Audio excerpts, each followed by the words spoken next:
Weekends on UME Radio. Get the UME Radio app. Are you ready for the weekend? Oh, yes, girl. Get your cup of tea and mic check, 1, 2. I am so ready. To inspire, motivate, and educate. Weekends on UME Radio. The sun is up and so are we. News, interviews, hot topics. Connect with us. Let us know what's on your mind. Follow, comment, subscribe. We're everywhere. UME Radio app, iHeartRadio, Amazon Music, iTunes, TuneIn, and all other digital platforms. Email us info@umeradio.com. On WhatsApp, 201-503-6731. Subscribe to our YouTube channel and follow us on Instagram and Facebook, all at UME Radio. Follow me, Jessie, on Instagram at ink.jess, that's ink.jess, and on Facebook at Jesselyn Abel, that's JESSELYNE Abel, ABEL. And follow me, Marsha J, on all social media platforms at official Marsha J, or you can just check out marshajnow.com. Weekends on UME Radio with Marsha J and Jessie, amplifying the voice of positive influencers. UME Radio. Positive entertainment 24/7. Subscribe on YouTube and click the notification bell.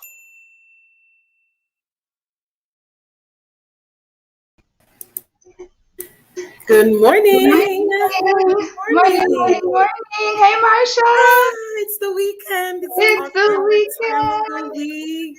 Yeah. How are you? I'm good. How are you doing? I am not bad at all. Definitely giving thanks and just up and ready to go. How have you been doing? What's your week like? What was your week like? It was pretty good. As you guys know, if you guys don't know, outside of co-host Weekends with Marsha J, I'm currently a student.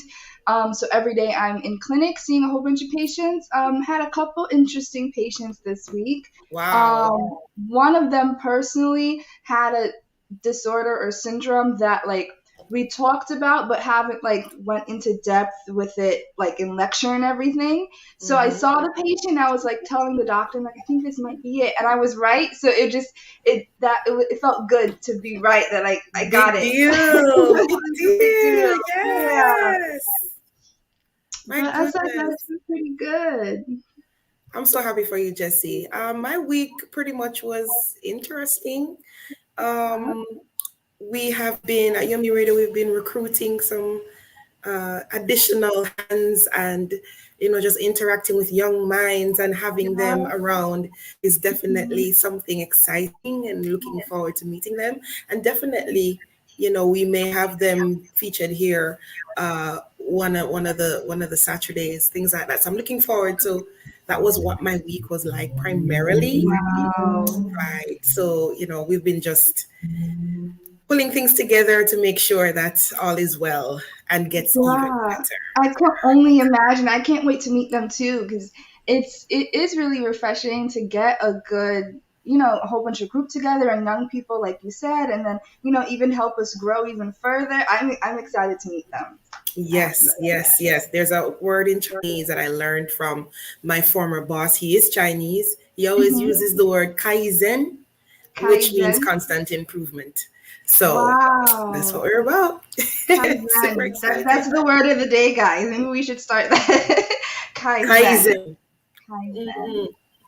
That is so cool. So cool. Well, good morning, guys, and welcome to Weekends with Marsha J and Jessie. I'm Jessie, and I'm here with my amazing co-host, Marsha J. Yes. And we want to say thank you so much for joining us on our show on UME Radio. And as we hear from newsmakers, entertainers, community leaders on current events and topical issues from New York, we go to the Caribbean, we go to Africa, educating the viewers, that's you guys, on the richness of the Black culture. We look forward to a great show, and we want to say a big thank you to all of our partners, supporters, listeners, and viewers from all around the world. We know a lot is happening around the world, so we hope that wherever you are from, wherever you're listening in, that you feel safe, and this is a safe place.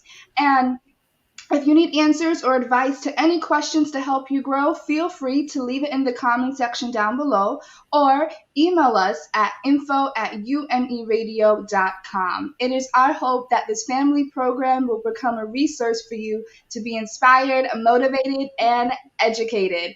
It's August 7th. It is summertime in New York, so tell us in the comments below what you've been up to. And it is now 8:05 in the morning. Again, we want to say thank you so much for your continued support. And we go live every Saturday morning on YouTube and Facebook.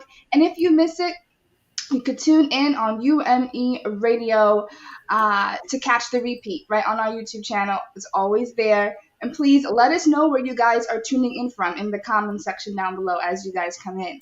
And now we have listeners in 116 countries, guys. And Yes. That's amazing, amazing. Thank you so much. We are growing. Thank you, God. We are in this. And this year, we want to make sure that we are connecting with you. So please, in the comment section, leave a comment, a question, a shout out. And Marsha, we are not just on YouTube and Facebook for our viewers and listeners, right? Well, actually, we are on UMERadio.com, and that's where we want you to go to listen, to watch, and all that good stuff. But we can also be heard on the following apps, right? So we have our personal app. Guys, have you checked out the overhaul on our app? So it's app.umeradio.com. And let me pull it up real quick if you guys need to look at, I don't know if you guys could, if you could zoom in. I don't know if the glare's gonna have it, but yes. It should be, actually, let me try this. Give me 1 second, Marsha. You could continue. No problem, no problem. While Jesse's getting that up, all right? So we can also be found, right? So download app.umeradio.com or umeradio.com/ get the app. So we can also be heard on the Apple App Store, Google Play Store, iTunes Podcast, iHeartRadio, TuneIn, Google Podcast, Podbean, TuneIn, Live 365, Spotify, Stitcher, Player FM, and Listen Notes. Yes. So Jesse, let us know if you have that up and running. Yep, I got it. Guys, it's better. So this is what it would look like. Ooh. Yeah. There's a little symbol with a little, I don't know what you call it. Like a head with an earphone thing in blue. Yeah. Yes. The glare is kind of, That's it. That's it. Something like that. Yep. Yes. So you can definitely listen to us on the go, anywhere you go. And, there are a lot of other exciting things on the app. So you can go on, poke around, and see what else is there. And believe me, it will bless you. All right. So also for deals and discounts, go ahead and log on to umeradio.com/deals. Yeah. So we have a lot going on here at UME Radio, and we want to add value to you each and every week. And we're just so blessed and have this abundance that we want to share with you. Go on ahead, dive in, become one with us. Don't shack up with us, marry us. Come on, like, share, subscribe. We don't do shacking up on UME Radio, right? So go on ahead and just, be one with us. That's all we ask. All right. So here's what's coming up in today's podcast. Of course, we will have our morning devotion, compliments of our daily bread. And of course, we're going to be looking at the front page of the New York Times, the CARICOM News, and the Africa News. And of course, along with that, we have our news highlight of the day. Right after that, we will be having our inspiration guest, Coach Racquel, as usual, every single week. We have talent recap, the DJ Top 5, Because of You We Can, quiz competition. Then we change gears into wealth mindset, then voice of truth. And we close our morning with Travel Boss. So that's what our morning looks like up until the hour of 11 o'clock. So we invite you to stick and stay with us. Remember, tell somebody that we're on. Turn it up. Let your neighbors hear you. It is Weekends with Marsha J. and Jesse. And now we go into today's devotion.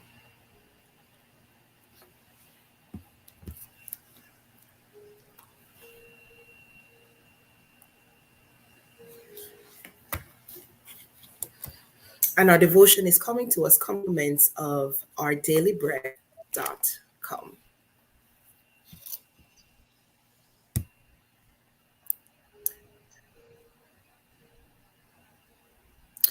All right, so we are going to be looking at the topic of forgiveness. So today's topic is first forgive. Can you type that in the comments? First forgive. And our scripture this morning is taken from Genesis 33 and verse 34. And it says, Esau ran to meet Jacob and embraced him. Esau ran to meet Jacob and embraced him. So here we go. Insight. We called ourselves sisters in Christ, but my white friend and I began to act like enemies. Over a cafe breakfast one morning, we argued unkindly over our differing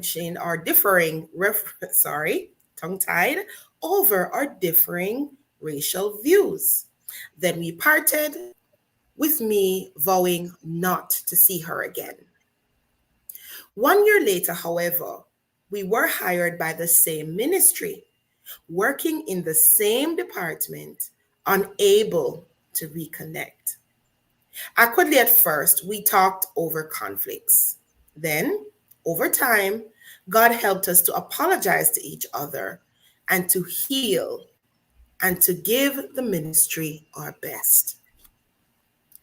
God also healed the bitter division between Esau and his twin brother, Jacob. Jacob had robbed Esau of their father's blessing. But 20 years later, God called Jacob to return to their homeland. So Jacob sent ahead bountiful gifts to appease Esau. But Esau ran to meet Jacob and embraced him. He threw his arms around his neck, and kissed him, and they wept. That's Genesis 33. Their reunion stands as a classic example of God's urging to settle anger with a brother or a sister before offering gifts, talents, or treasures to him. Matthew 5, 23 to 24. Instead, first go and be reconciled to them. Then come and offer your gift. Jacob obeyed God by reconciling with Esau and later setting up an altar to God. That's chapter 33 and verse 20. What a beautiful order. First, strive for forgiveness and reconciliation. Then, at his altar, he receives us. That was a beautiful, beautiful devotion there by Our Daily Bread. So, reflection and prayer. Against whom do you hold a grudge or grievance? And what steps can you take to reconcile? Listen to that again. Against whom do you hold a grudge or grievance? And what steps can you take to reconcile? Something to think about. Let's pray. Father in heaven, you are absolutely amazing, and we love you this morning. We are so grateful and thankful that you woke us up, clothed us in our right mind. We are able to see or to move. Our faculty is in place. God, we are standing on top of our graves. We are grateful, and we thank you for your love towards us. Lord God, in reflection of your word this morning, we ask you to help us. Help us to forgive. Help us, God, to be more than who we are. Father, we know it's hard. It is hard. But God, we know that through you, we are able to do exceedingly abundantly more. Help us to let go. Help us to let go. Help us to do the actions that need to be done in order for there to be peace. Help us to put your word in front of our feelings. Father, for each and every person that is watching this morning, we pray a special blessing. Those who are listening in, we pray that you will bless them. We pray that you will keep them. We pray, oh God, that something in this program will be able to minister to them. Lord, I pray for the team. I pray for our guests. I pray that you will breathe upon us this morning as we do your work, as we seek to empower 1 million, God. We ask you to have your own way, and we ask you to bless us as we give you thanks. In Jesus' name, amen. Amen. Such a powerful devotion, Jesse. First, forgive. We think forgiveness comes after.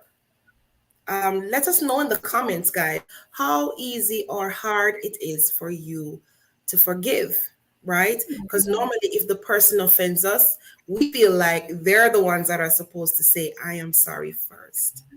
But the word of God says, no, if your brother offends you, you go to them. And so that's just a very important lesson.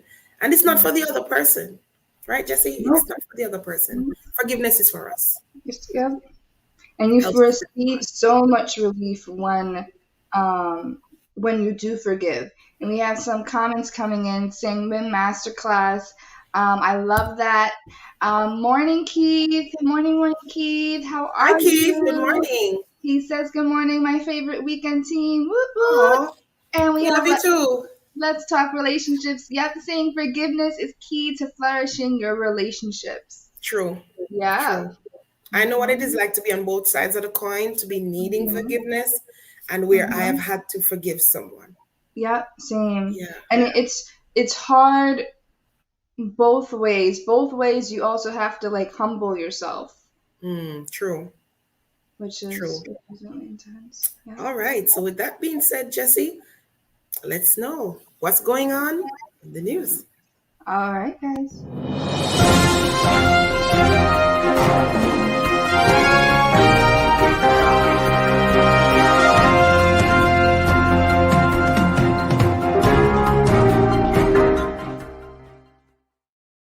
All right, guys, so let's take a look at the front page of the New York Times today. Excuse me. So first up, we have push to speed extra vaccines for vulnerable. Immune impaired get priority from FDA. The Food and Drug Administration is speeding efforts to authorize extra doses of the coronavirus vaccine for Americans with weakened immune system, a change that reflects a growing concern with the Biden administration about these vulnerable patients as the contagious Delta variant surges nationwide. Employers eager for U.S. rebound add 943,000 jobs. New momentum in July. Unemployment slips to 5.4%. Delta variant casts a shadow. We have Cuomo accuser files complaint, reports details assailed by governor's lawyer. On the day, news broke that a woman who has accused Governor Andrew Cuomo of groping her breast had filed a formal criminal. We have a German village rethinks footprint after floods, and we have a picture that is the main picture on the front page here. Picture caption, Dominic Geiler, the mayor of Rech in the Ahr Valley of Western Germany. Sorry if I'm butchering these names, guys. Looking over the river with his family home once stood. And with that, coming to grips with climate change in plans to rebuild. We have, it's not just the medal. Many Olympic winners get cash too. Tokyo, a winning gold medal at the Summer Olympics here. Tamara Marsha Stock, a United States wrestler, had big plans for her bonus money that comes with it, buying her mother a $30,000 food truck. And we have a picture here of Allison Felix collected a bronze in Friday's race, giving her a record-tying 10th Olympic medal. That is her beauty right there. And this is from the, her race was the 400 meter. And last but not least, we have Taliban secure a regional hub without a fight. And that, guys, is the front page of the New York Times today. Marsha, what's going on in the Caribbean?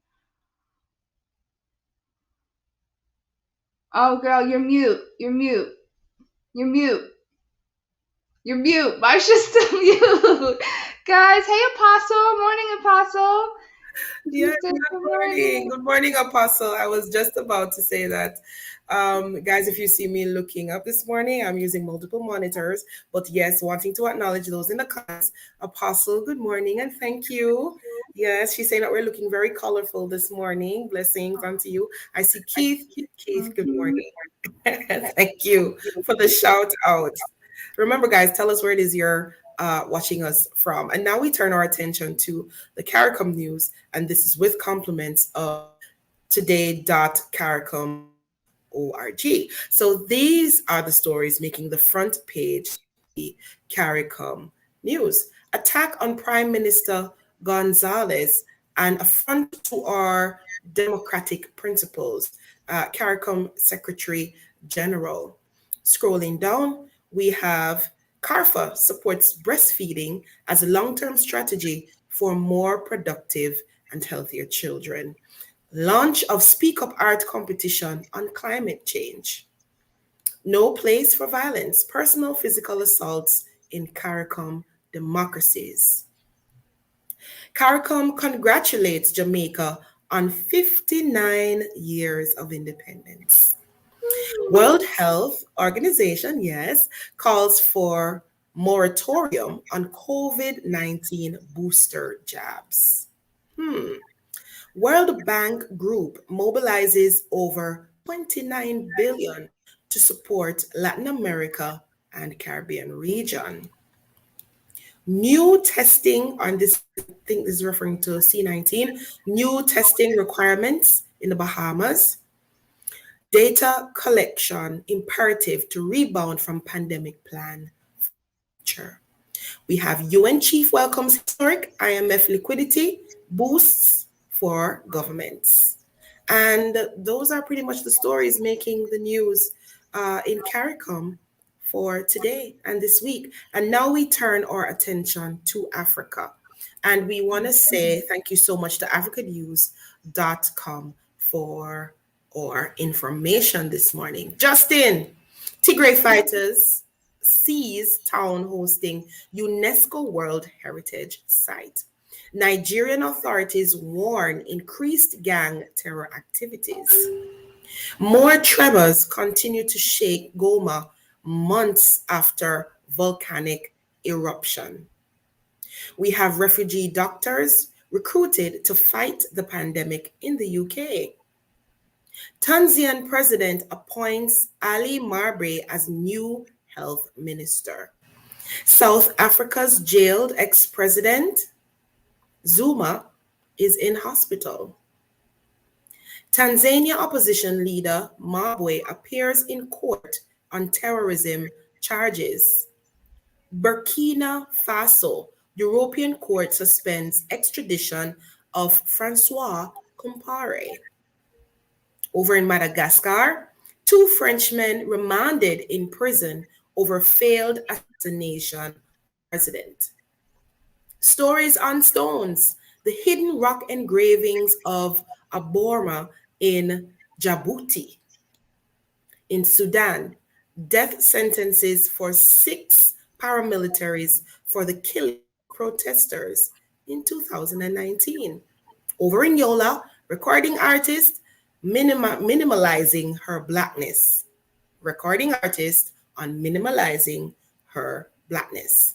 And last but not least, the Cameroon boxer who defected in 2012 London Olympics. So those have been the news making the African news this morning. Jesse, a lot is really going on in the world, and we definitely on top of what it is that we are doing and what we are about. But let's talk about our news highlight of the day, Jesse. Yep, and I think we have a YouTube clip to pull up from it.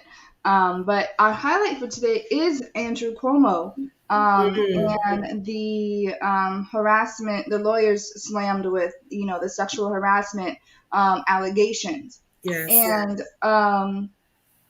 as Biden, the other day, Biden were called for him to resign.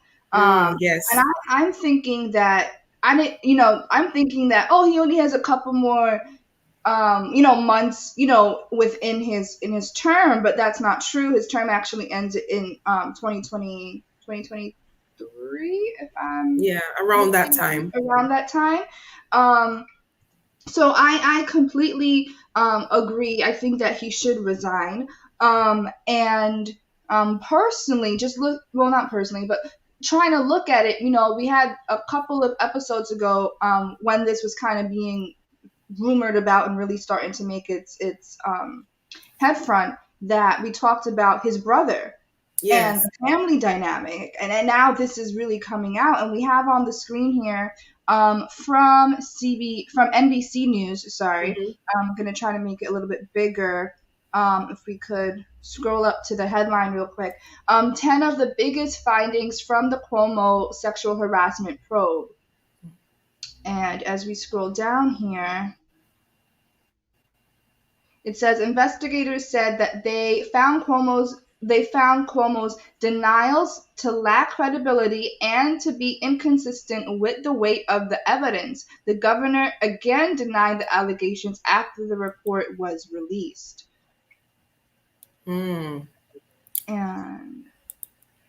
it's just shocking and disgusting, and it's not like, culturally where, you give 2, air kisses on the cheek or 3, or, in certain European countries, but this is just absolutely disgusting. It said that the 10 most explosive experts from the report said Cuomo engaged in a pattern of inappropriate behavior with a woman dubbed Executive Assistant Number 1, which included kissing her on the lips at least once, grabbing her buttocks during hugs, asking multiple times about whether she had cheated or would cheat on her husband, and once reaching under her blouse and grabbing her breasts. The governor sexually harassed a New York State trooper assigned to his security detail on a number of occasions. Cuomo ran his hand across her stomach from her belly button to her right hip as she held the door. While the trooper was standing in front of him in an elevator, Cuomo ran his finger down her back from the top of her neck, down her spine to the middle of her back, singing, "Hey you." In another instance, the governor was accused of kissing her and only her on the cheek in front of another trooper, asking to kiss her on another occasion, which she deflected. Other troopers corroborated the accounts.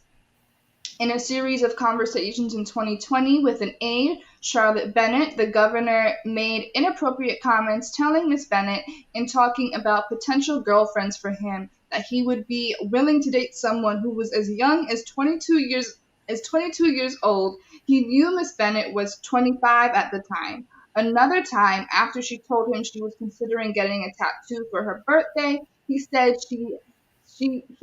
if she decided to do so, she should get it on her butt, where it couldn't be seen. He also asked whether she had any piercings other than her ears. Virginia Lemaitis, sorry if I'm saying that name incorrectly, came forward with her story about hearing Cuomo in March that he had never touched anyone inappropriately. She alleged that at an event in 2017, she wore a shirt that had the name of the energy company she worked for written across the chest. When Cuomo When Cuomo reached her in the rope line, he ran 2 fingers across her chest, pressing down on each of the letters as he did so, and reading out the name of the energy company as he went. Then Cuomo brushed his hand in the area between her shoulder and breast. "He is lying again," Lemaitis told investigators. "He touched me inappropriately. I am compelled to come forward to tell the truth." Do we need to... we're going to keep on going and scroll down. Gosh. Before and during her time as an aide to Cuomo, Lindsey Boylan said the governor made inappropriate comments, including once saying words to the effect of "let's play strip poker" while on a plane. He also allegedly touched her on various parts of the body, including her waist, legs, and back, and kissed her on the cheeks and once on the lips, said investigators, adding that they had corroborated her allegations, including ones the governor and executive chamber denied. When she came forward publicly with her allegation of sexual harassment, Cuomo and people in his office actively engaged in an effort to discredit her, including by disseminating to the press conventional internal documents that painted her in a negative light. Anna Liz, who worked for Cuomo from 2013 to 2015, said Cuomo kissed her on the cheeks and hand, touched and held her hands, and slid his hand around her lower waist. She described the workplace culture as Twilight Zone, where the typical rules did not apply.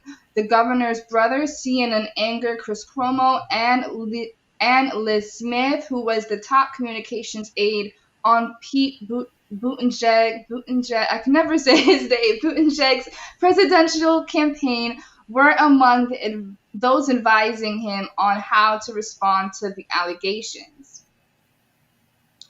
In his testimony, the governor denied inappropriately touching executive assistant number 1, trooper number 1, state entity employee number 1, or Miss Lamaitis in the way they described, and generally denied touching anyone inappropriately. The governor did state that he often hugs and kisses people, mostly on the cheek and sometimes on the forehead, but specifically denied kissing executive assistant number 1 or Boylan.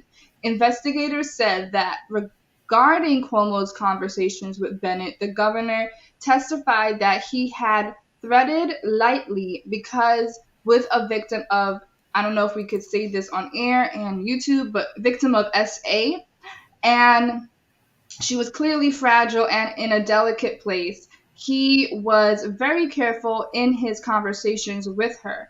The governor also denies seeing many of the things she accused him of, they said.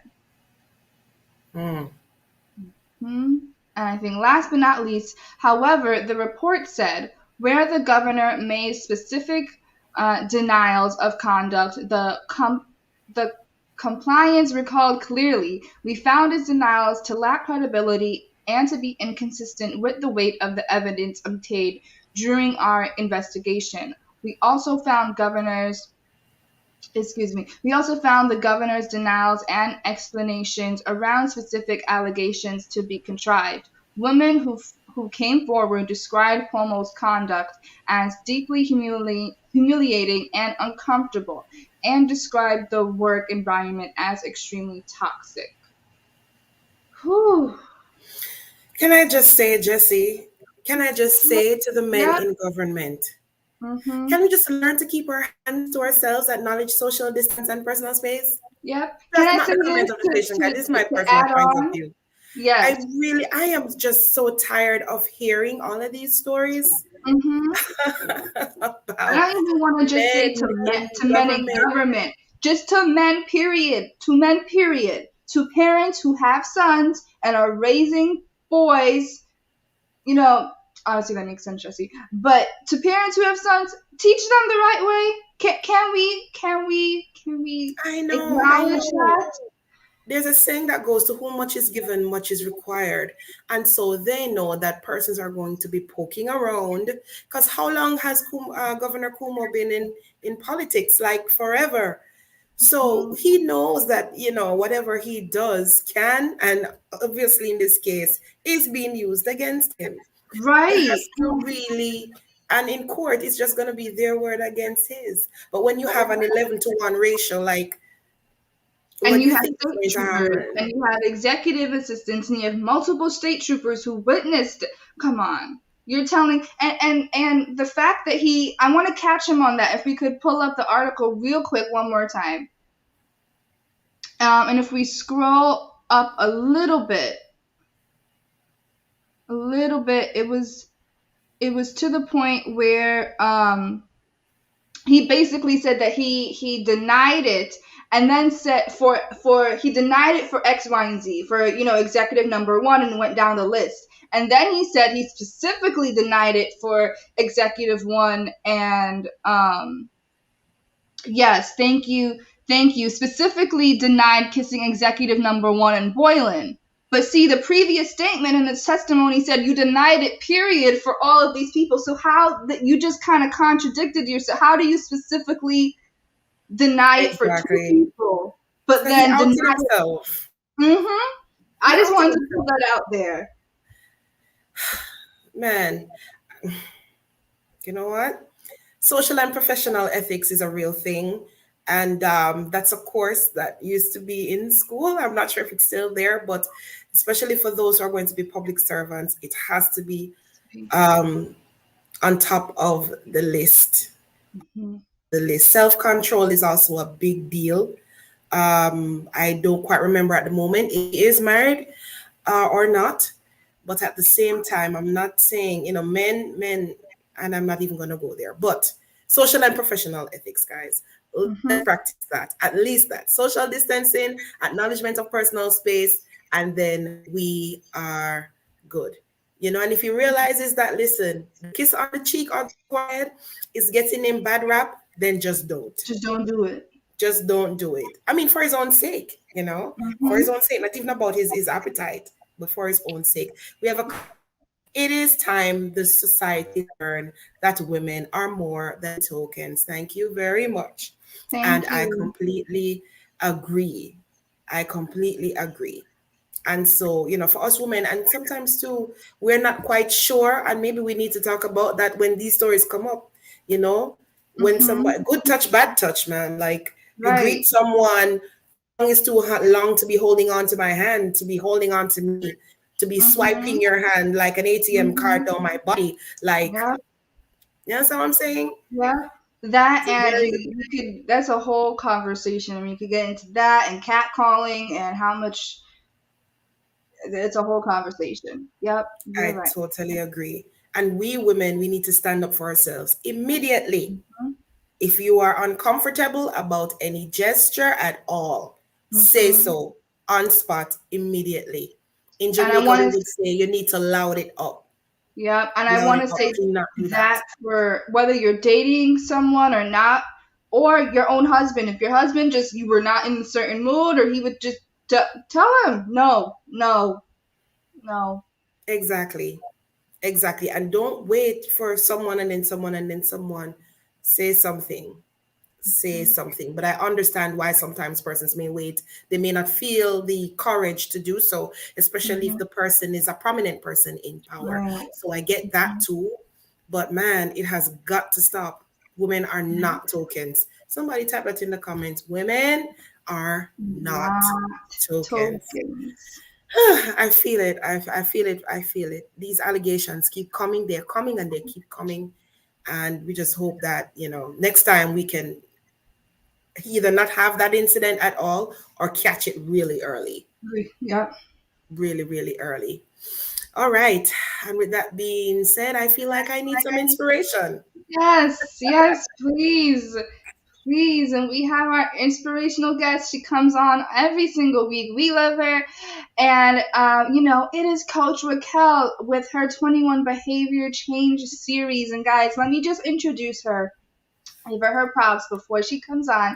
She is a proven strategist. Racquel is a beneficiary of the Cornell Bank of America Women's Entrepreneurship at Cornell University, where she completed certification in entrepreneurship. She is also a certified career coach. As a child, Coach Racquel endured the countless challenges of poverty firsthand, which ultimately shaped her into the compassionate, courageous individual she is today. And in overcoming such hardships, she has become adept at helping others avoid these. Let me back it up. And in overcoming such hardships, she has become adept at helping others avoid these and other pitfalls of career and life to step into their best versions possible.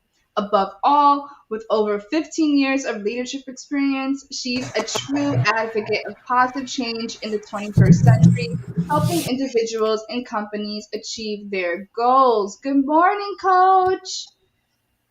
Good morning. Good morning. How are you, ladies? You look so bright and shiny this morning. Oh, thank you. Oh, wow. Good morning. And welcome. thank you for having me. Yes, thank you for having me on your show. It's a pleasure. Yes. So today you're going to be speaking with us about replenishing your knowledge base. And so I Yes. hand over to you.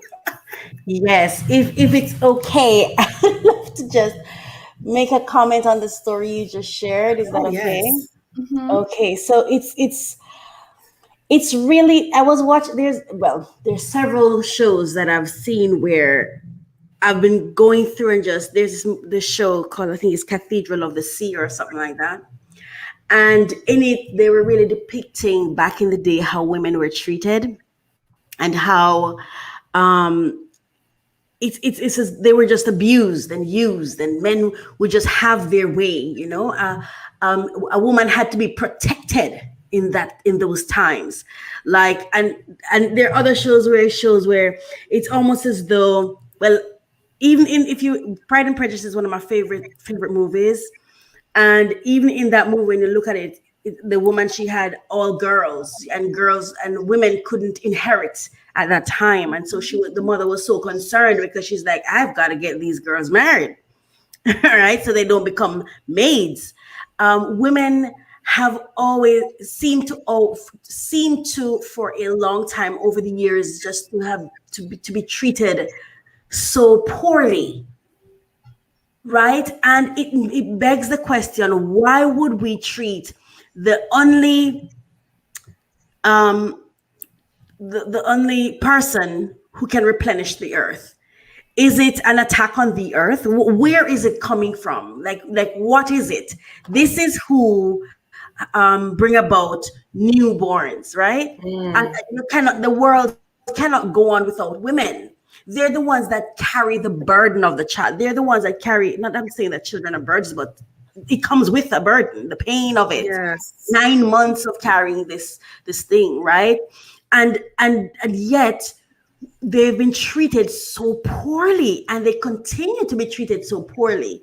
I wonder why that is the case. And I guess, so as I listened to you speaking about Governor Cuomo,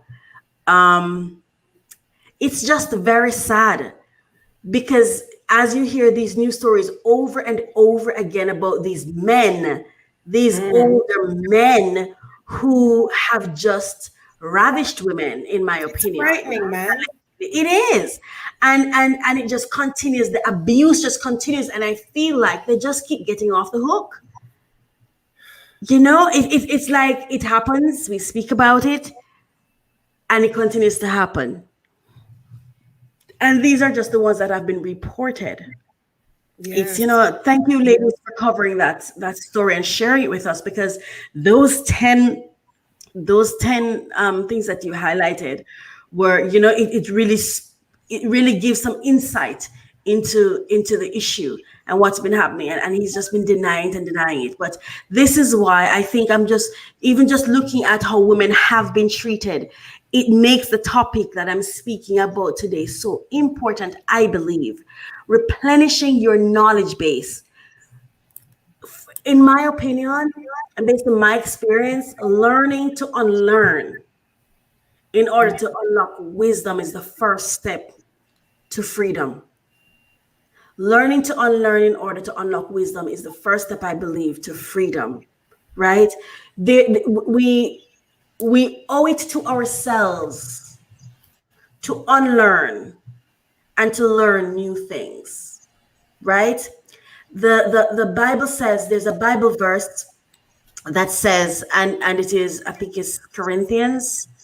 Oh man, I don't remember where. I think it's in Corinthians, where it says, when I was a child, I spake as a child. I understood as a child. I thought as a child. But when I became a man, I put away childish things. What does that mean? What is it saying? When it says put away childish things, what does that mean? Yeah. Right? It's replenishing information, your knowledge base, right? It's replenishing your knowledge base. It's upgrading. It's like a computer system, right? When you have your computer, every now and again, you have to upgrade it, correct? Correct. Beeping. Every now and again, you have to update it. You have to upgrade it. You have to, in your home, you clean your home, right? Some clean it every day. Some of us cleaner. I have a sister, I love her to bits. And I used to wonder, why is it she always has the mop in her hands? I would be like, man, is that what it means? When I was younger, I used to think, is that what it means to have a home? If I get my own home, am I going to have that mop in my hand all day, every day? It used to freak me out, right? But after I grew up and I understood, oh, she has children. And they're constantly causing a mess, right? Creating a mess. So she was constantly cleaning up behind them, because if she did not do that, then she's going to have a whole lot to do soon on one day. So what she does is she cleans it consistently, so that at the end of the month or the end of the week, she doesn't have a heavy workload. So why then don't we clean our minds? Why then are we not cleaning our knowledge base? Why is it that we can repeat something from 10 years ago as though it is fact today and feel confident in it too? Back in the day, so and so and so happened. So this is how it is. And by no means am I saying history has no place. It does. But if you're using it the same way you did as a child, then I believe you should ask yourself, why am I repeating and regurgitating? How did I process this information? If I'm actually processing and applying it, it should be upgraded, right? The application, at the very least, should be different, right?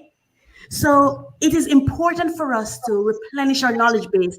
I worked so hard to find the quote I told you about last week, where it said, the challenge with education today is not accessing it or getting an education, but the challenge of today is learning to unlearn. Right? Learning to unlearn that which you have learned and it's not that the information sometimes that you're learning is incorrect. It's how you interpreted it that you're unlearning. Because when you were 10 years old, you interpreted it as 10. When you become 22 years old, I would like to think you've lived some more, you've gained some more insight, some more experience and exposure. So when you hear the same information, I imagine that the 10-year-old in you did their best to interpret it at that age, but the 20-year-old would interpret it differently, I would assume, right? And then when you get to 40, 50, the 50-year-old in you hearing the same information would receive it differently or interpret it or add different meanings to it, right? So all I'm saying is remember that you've got to replenish. If when you were 10, you heard something at 20, don't just repeat what you thought it was at 10. But no, upgrade, do some more reading or apply the knowledge that you've learned over time to that which you're examining, and apply your maturity to it, right? Upgrade the information and give yourself a gift. Be willing to denounce that which no longer serve as truth, no matter how attached you are to it. And one of the things we hang on to, even when we get to the 50s and older, childhood trauma. And we hang on to it sometimes the same way we experienced it as a child, but I'm no longer a child. So when I was a child, I was locked up, I was abused, but I'm not a child anymore. So that I'm not a victim of that anymore. I'm a victor now that I'm older, that I see how my pain connected to my purpose and how my purpose attracted abundance for me. See, change the conversation, upgrade it, replenish your knowledge and read, have conversations. And when you read and when you have conversations, be open to the possibility. I was watching Judge Lynn Tuller, somebody who I love her. Yes, I think the thing says, she is something or other with common sense. And I'm telling you, that woman she has some little common sense wisdom, I believe, in my opinion, that just nail it for me. When she said, she made the comment about, oh my, I think it slipped me. But she often talks about how we growth, self-growth, and how we experience things, and then what we use, how we use those experiences as we grow older. You know, we have to upgrade. We have to upgrade. And how we do that is not staying in our own minds. Yeah, this is what she said. She said, for a conversation to be effective, you have to be open to the possibility that you could be wrong. Not that you are wrong, but the possibility that whatever it is that you believe or think could be incorrect. Just the possibility, right? And if for no other reason, that you're human, right? And sometimes some of us don't upgrade or replenish our knowledge base, and we just keep repeating the same thing over and over, and we just say it in different ways, but we're saying the same thing, right? So it is important. Why is it important for us to upgrade our knowledge base? Now, here are 3 reasons I believe that it is critical. Number 1, replenishing your knowledge base replenishes your point of view and your perspective, right? It replenishes your perspective, your mindset, the way you see things, the way you perceive things, right? Why is that important? It is important because, let's say you are from you grew up in a space of lack of access, lack of opportunities, lack of anything. Now, if you don't replenish your mindset and your perspective, you can get stuck there, right? But if you're able to understand, replenish, to gain the more knowledge and understanding of, okay, I may not have this, but I have that. See, I may not. So back then I was in lack. Today I'm not. Updating that information in your mind, so when you tell the story, you're not just stuck at where you were in lack, but you can say, I was in lack, but I'm not there anymore, and now I'm in abundance. That's an upgrade of information. So it's important for you to replenish your knowledge base for your own perspective, for you to expand your paradigm, your perspective, the way you see things, thereby expanding yourself, right?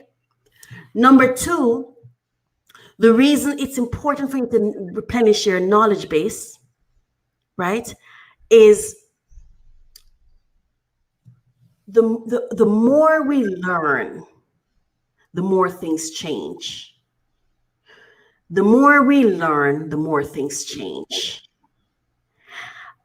I believe that knowledge is applicable to the time, right? Everything I believe is contextual because it's man-made, right? Language is man-made. So everything is contextual. And as you learn, you have to unlearn, because what may be good for yesterday may not be good for today. Look at the COVID virus, the COVID-19, right? Virus. Look how those information change. And look at how we even interact with that information. It's as though when it changes, we're upset. Growth is happening, people. Change is growth. Change makes things better over time. Right? So what was the first one that I said? Let me see if anyone was listening. The first one? The first one, what I'm going to probably say it incorrectly. That's okay. But that I'm going to say it, but unlearning is the first step for growth, as far as expanding your paradigm. Right. The first one is where when you unlearn, you are able to open up your horizon, open your perspective. Yes, open your perspective. See things differently. Expand your paradigm. Right. Mm-hmm. And number 2, the more you learn, the more you need to unlearn. Because what may be relevant for yesterday, last year, may not be relevant for this year. As a matter of fact, shouldn't be relevant for this year if you're in a mindset of growth. Whoever you were in 2020 should not be who you are in 2021. 12 months have passed. That's a whole lot of time. Things are advancing, right? So the more we learn is the more we're supposed to unlearn. So I believe that what we need to have is a formula that we use for ourselves as to how often do I unlearn or upgrade my information. And the third thing is so that you can have something to say, so you can contribute back to the world, right? And so that the world will accept your own growth and your new information, right? Whatever you give is what you receive too. So if you're not open to receiving new information, then who will be open to receiving your new information? So for example, let's say last year or 2 years ago, you were a thief.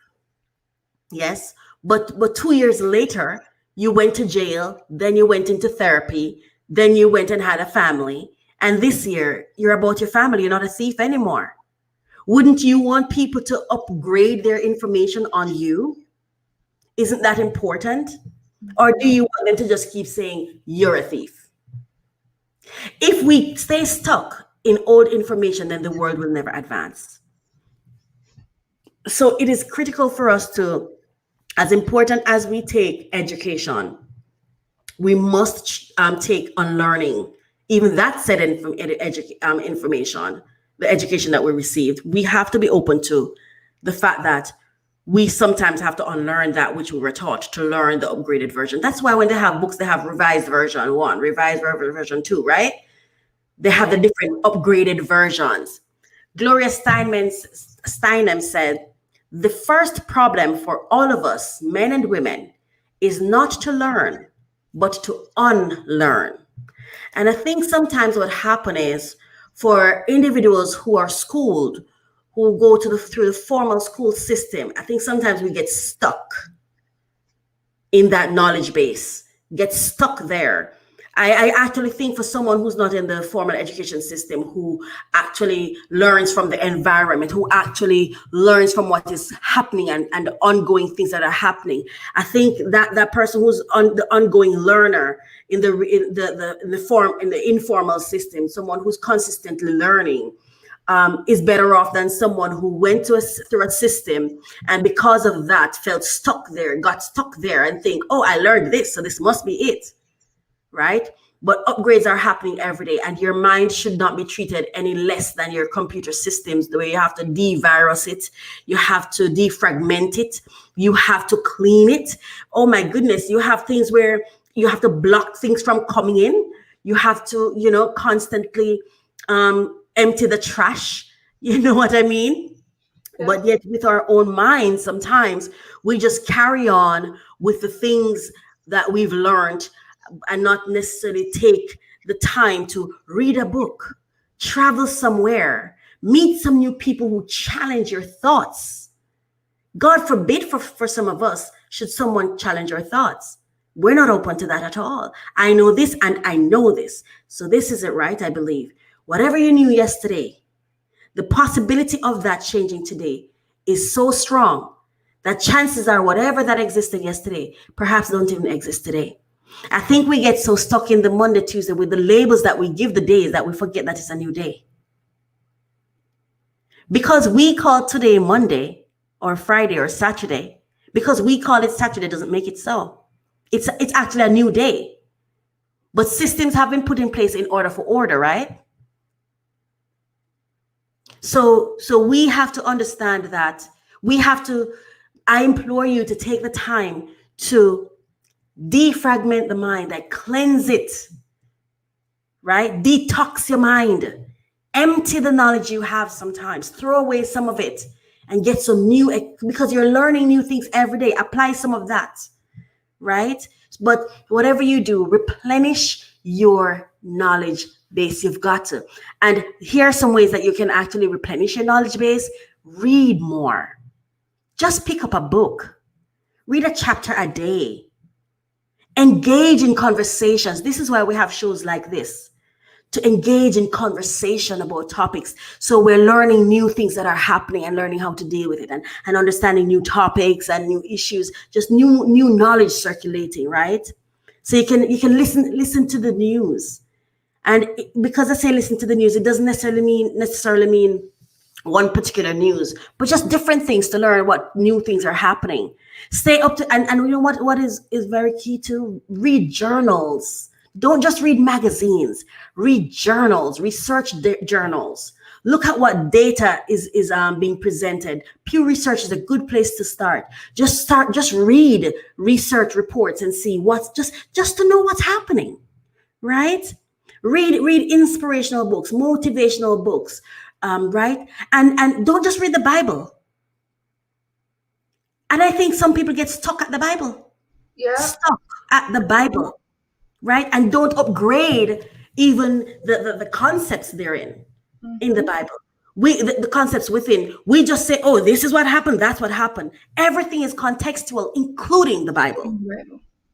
It happened at a time.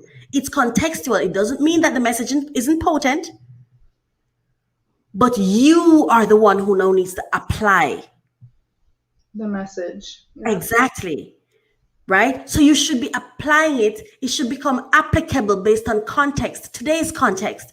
And that's why sometimes I think people are not able to respond to the biblical messages the way we want them to, because we're still stuck back in those times, and people feel as though, and for persons who are, especially younger people, how do they connect to what is old in your mind if you don't upgrade that information and present it in a way that they can connect with it, right? Yeah. So don't just read your Bible, but read new information. Also pay attention to what's happening around you. Really have an open mind and learn from your environment. Instead of critiquing something, learn from it. Instead of opposing something, learn from it. Yes. And this one, I think this is my number one suggestion and recommendation. Travel, people, travel. Get out of your one spot. Go to another community, right? Go to another country. Learn and see what other people do. Learn. It's so funny because when I started learning about Thailand and stuff like that, I started watching this vlog, SAS vlogs, and just the way they treat vegetables, I'm like, I never thought of vegetables that way. They eat protein and vegetables, and I've tried it, and it's actually amazing. You know, and I have to be re-engineering my mind to explore. I don't have to eat just things in my own culture. I can experience other cultures. I can go to other places. I can expand my mind so I can see other realities. So I can understand that I'm not stuck where I am. So travel. Travel is so important. I think travel is an essential. How can you not get out of your own district and go to see what the life of other people are like? And also when you travel, sometimes you can take your knowledge and you can sell your knowledge. You know that? You can monetize that knowledge. You can travel to Thailand and learn something in Thailand and come back to your own home country. And what you learn in Thailand, you can package that and sell it. Mm-hmm. It expands you, right, in so many ways. So it's important for us not to get stuck in our current information, in our past information. And I think I spoke on here once before about our conversation in time, where some people, all they do is regurgitate old information. You get into a conversation with them and all they're telling you about is what happened. How about what's going to happen? How about what's next? Sometimes we get stuck in past conversations. Sometimes we even get stuck in present conversations, instead of engaging in future conversations. So instead of saying, oh my gosh, I'm poor, you can change that to say, I'm going to get abundance in the future. Oh, tomorrow is going to be a better day. Today may look like this, but tomorrow, oh my goodness, is a new day. And anything is possible. Anything can happen because we get surprised all the time. Yeah. Sometimes you go to bed with one concern. Some of my concerns, I can't even remember them. I woke up and it was a whole new day. See, so I want to leave you with this message. Don't get stuck in Sunday, Monday, Tuesday, Wednesday, Thursday, Friday, Saturday. Be careful not to get stuck in those days, because those days sometimes, the fact that they're labeled sometimes rob us of the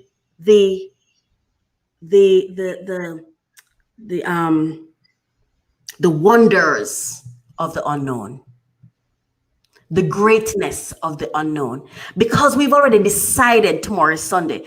In our minds, we already know what happened on Sunday. Somebody's now sitting on saying, yeah, I'm going to church tomorrow. You don't know that. But you're going to go because you're creating it today. You're not going to go to church just because it's Sunday. You're choosing to go to church tomorrow because you choose to see tomorrow as Sunday. You could decide that tomorrow is Friday. I'm going to the beach too. You could. Yeah. Whether or not the world agrees with you doesn't matter. Whether or not other people observe it the same way doesn't matter. For example, for me, Friday is at the beginning of the week after Sunday for me. That's Friday. That's my day. That's my good day. I don't have no Monday blues. Mm-hmm. You know? And wherever Monday falls, then it falls. But don't get trapped in the knowledge that you have, because that's sometimes that knowledge trap us. It happens to me too, where I'll see someone one way, and you know, like you see someone one way, and it's like you get stuck seeing them that way when they're evolving, they're changing every day. So they hurt you yesterday. They're not the same person today, we hope anyway. Yeah. That person have learned some new things. Who says they're going to hurt you tomorrow? Sometimes we get stuck there. We get trapped. It happened to me. Get trapped there at seeing them in their failures, as opposed to understanding that happened last year. Tomorrow is a whole new day. We don't know what can happen.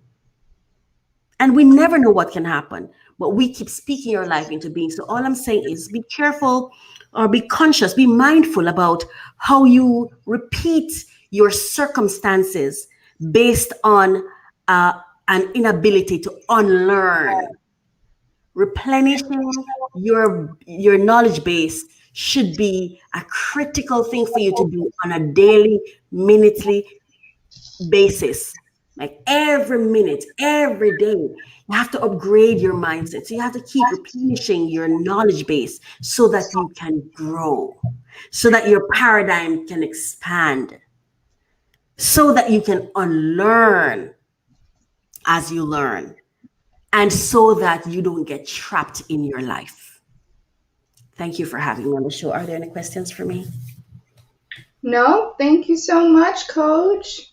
Awesome. Thank you. Loved it.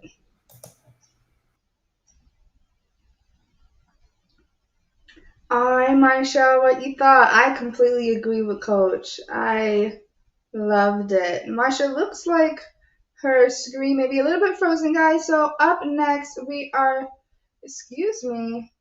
going to go to our talent portion of the day. And we are going to just do a quick highlight on the Stellar Awards.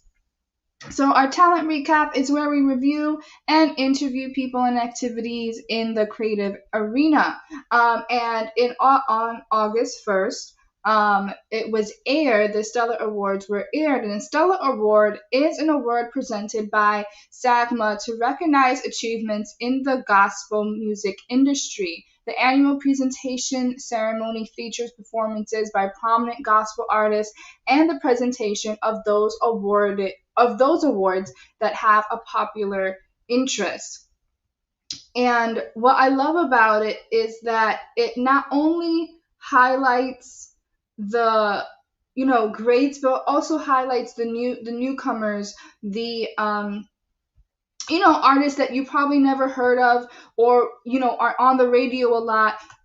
When I saw it, there's a picture coming up of the Clark sisters, and I know was it last year or the year above, the year 2019, where they had the Clark sisters movie come out. We have Pastor Mike, we have Jonathan McReynolds, and guys, what also another thing is that they are powerful singers. We have CeCe Winans, we know and love her, and we know that last week our guest Orville Sutherland, he actually won an award, the Sterling Award, 2 awards, the Sterling Awards in Jamaica.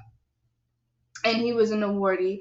And I don't know if we also have that interview there, but yes, that is him, Male Artist of the Year for the Sterling Award Gospel Music Awards in 2021. If you guys want to go back last week's episodes and watch that, you guys could watch that because it's an amazing interview with him. And I feel it's really prominent to highlight that because these are musicians, these are talents that really motivate us, that a lot of people listen to on the day-to-day basis. And yes, I do want to clarify, they are two different awards. So I just mentioned him as just an awardee component, but the Sterling Awards, Male Artist of the Year, Orville Sutherland, he is a Jamaican artist. This is an award given in Jamaica, versus the Stellar Awards. I know it sounds very similar. The Stellar Awards specifically is a nationwide award in America.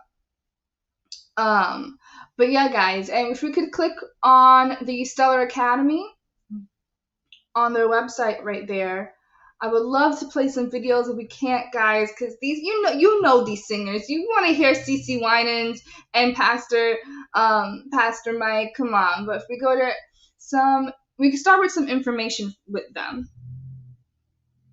We can play. We can't. Okay, I'm getting feedback saying that we can play some. Oh, we can't. Right, we cannot play, guys. Sorry about that. I wish we could, but we can't. But if we scroll up, it's due to copyright. I know, guys. But if we scroll up real quick on the page there, and keep on scrolling. Okay, so we do have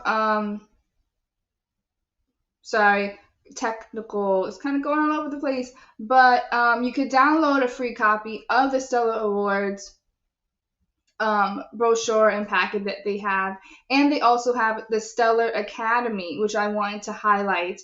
The Stellar Awards Gospel Music Academy, or SAGMA, a not-for-profit organization, supports, encourages, and promotes gospel music worldwide. SAGMA is an umbrella association that provides an environment for industry professionals to mobilize their efforts in promoting gospel music.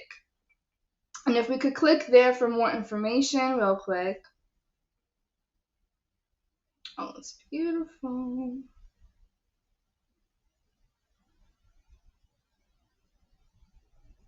All right, so real quick, what is the Stellar Awards? Again, like I just mentioned, SAGMA is an umbrella association that provides an environment for industry professionals to mobilize their efforts in promoting gospel music. The cost, it's an annual membership of $95, and some of the benefits. Annual membership is valid for 1 full year from the time of registration. Complimentary access to scheduled Stellar Academy master classes in months leading to the 2021 Stellar Awards. And they're in April, May, and June. Granted, those are the months that they have, and then it will be broadcasted at a later date. Complimentary and early access to information and invitations prior to info release to the public. And we have we have pictures of the current SAGMA members, and you could become a member now. And if you scroll up, there was a quote by a gentleman, a CEO, that I wanted to right there. Yep. A quote by John Jackson, chairman and CEO. We especially need new artists to join and get involved to grow the entire gospel music industry. We thank you. And guys, I just wanted to highlight that. Marsha, how are you? Yes, I am back, Jesse. Thank you. All right. We were just highlighting the Stellar Awards, and specifically also the Stellar Academy, where they really do feature and want to grow new artists who can join the Stellar Academy. to feature new artists. And as a gospel singer yourself, I wanted to know, the benefits of what you thought of the benefits of, getting into the community and learning and mentoring, having mentors.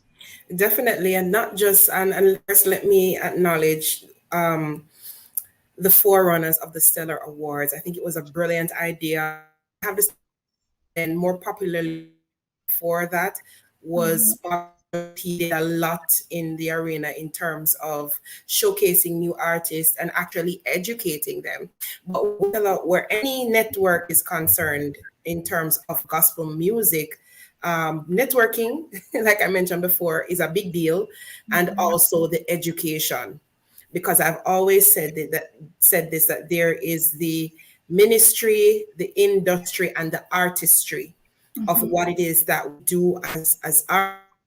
And the truth is, every information is everywhere, but actually at the same time. So when you can invest in yourself by becoming a part of networks like these, it can add value to you as the artist. Can anyone join? Great question. They have their credentials that you have to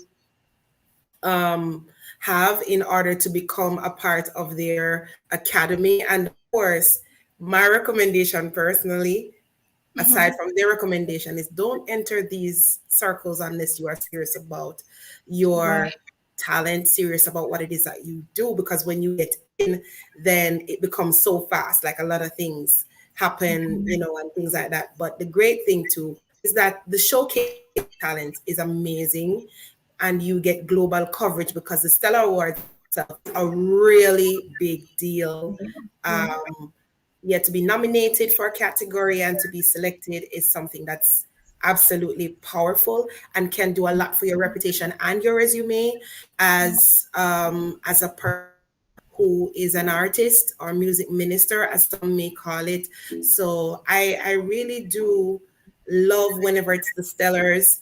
And just to mention that even though the recordings are now out and persons are watching from the green room to the live performances, there is going to be a replay tonight. You just need to check your local listings to see when it will be in your area or on your station. Yeah. You can. Oh, I think Keith. Okay, you can begin. Oh, yeah, can begin. Yeah. Go ahead, Jesse. I think Keith. Keith was talking about when she was talking about experiencing different cultures and different ideas. And yeah, that comment, I believe he says you can begin by checking out different cultures online. Yes, so if you're not able to travel due to whether it's financial, reasons, or you're sick or whatever it may be, you can at least start to begin learning about other cultures online and books. And if you come in contact with someone that happens to be of a different ethnicity than you don't feel afraid to, talk to them. If you notice an accent, you can say, sorry, I noticed, do you mind me asking, but where are you from? And start a conversation a little bit that way. Definitely. So yeah, thanks, Keith. Yeah, and there is a Stella magazine, and it's absolutely free. And I'm going to be posting that in a bit. So the Stella magazine actually has information that is very vital to you as well. We're looking at the award main website, and you can see nominees, as Jesse had mentioned before, and so on and so forth. But when you can have the magazine, and it's always so beautifully done, by the way, you can also look back and see, how you can join in different types of information, sponsors, how you can join, how you can sponsor if you choose to, how you can join, what's new, what's happening, what is coming. So I've always been a fan. That's Don Jackson, who is the founder of the Stellar Awards, and he has a special message that's inside. And it's just a beautiful collation of information and graphics, and definitely information you can use to develop yourself as an artist. I personally look forward to it every year. Jesse. So yeah, uplifting, positive, inspirational. If you're into those three things, then definitely you want to check out the Stellar Awards, not just for your favorite artist, guys. And yes, go on ahead, vote, but don't just sit on the sidelines, but get in, get involved. Persons normally start in phases like from a local level. Maybe your community has a talent competition. You start there. Then maybe, for instance, I can use Jamaica as an example. Let's say you started in school, talent competition. Then something for the community like the Jamaica Cultural Development Commission, have activities there. And then you can move on to, for instance, the Sterling Awards. That's something that's Caribbean. And then you can move on to the Stellars. Yes. And our magazine is coming out soon. We want you to know that as well. And we want you to look out for it. Remember, please subscribe to our website, umeradio.com. We will be featuring deals. We will be featuring, let's say, members within our network, information you can use, and our guests will be featured in the magazine as well. It's going to be exciting. It's going to be vibrant, and you do not want to miss out. Once you have subscribed to our website, whatever new is coming, Jessie, they can actually have access to it. You can learn more about us as the hosts. You can learn more about shows. And of course, we are big on highlighting information in what we would like to call the tri-state, I'm getting tongue-tied this morning. We feature the Caribbean, US, and Africa. Yes. And we have a voting app coming soon. So yeah, so while that segment now. Okay, yes, great. Yes, and while that is coming soon, actually comment in the comment section down below. What do you think we should call this magazine? Let us know. Voting via our app. So you'll be able to vote via the app. I shared it earlier this morning, but comment down in the section. What do you think we should call our magazine? Awesome. And with that being said, we want to go into our DJ top 5 and listen. Coming soon, you will be able to vote on our app for the DJ top 5 starting on Monday. Yeah. Yes. So if you are on the go, listen, it's going to be amazing. We have just been upgrading like crazy, and we want you to be a part of it, guys. So download the app, whether you're international, app.umeradio.com, or if you are in the US or anywhere else. Oh, okay. Let me pull back, guys. Let me slow down because I'm way too excited. Voting for the DJ will be in the magazine. The magazine will be on the app as at Monday. So remember to check it out, and you can vote. Jessie, let's talk about that whole process of voting. Yeah, guys. So voting is simple, so simple. If you go onto our website, umeradio.com/DJ-top5, you would be able to see 5 stars. And you're able to see our song selections, our top 5 song selections from all the DJs, not just me and Marsha, but also DJ Kelly, DJ KTE, and Lady Misty. Here are through our selection, and select which ones are your favorite. You can select multiple. And if we scroll down here, then you'll be able to see you select each of the DJs that are your top 5 and select, how many stars would you rate your overall experience, 1 to 5, and then simply click the button vote, and that is it, guys. Super simple. Yeah. So again, for you to vote, you can go on www.umeradio.com/DJ-top5. And of course, Jessie, they can also see the pictures of the different DJs for the station. It's not just Marsha J and Jessie, because this is the weekend show, but we do have Finding Happy with Coach Racquel, so you can vote for her playlist as well as DJ KTE and Lady Misty. Let's Talk Relationships, guys. These are songs of inspiration, spiritual songs that are just positive and uplifting, and songs that maybe you know, maybe you don't know. You may want to add it to your playlist. And if you have a song that you haven't seen and you want us to add it to our playlist, ding ding ding, guys, send it in, let us know. We'd be more than happy to incorporate your thoughts and your music into our DJ top 5. So, Jesse, what are your top songs for this week? All right, give me one moment, girl. Give me one moment. My top 5 for this week is a part 2. How do you say it? How did I say it last time? It's a double. It's a double. Okay. So, Good God Almighty by Crowder. Then we have Precious by Mark Barlow. Here I Am to Worship by Hillsong. Deliver Me by Donald Lawrence. And last but not least, I Smile by the Kirk. Yes, and just like you, Jesse, I'm doing Double or Nothing. It's so nice. I had to do it twice on my playlist this week again.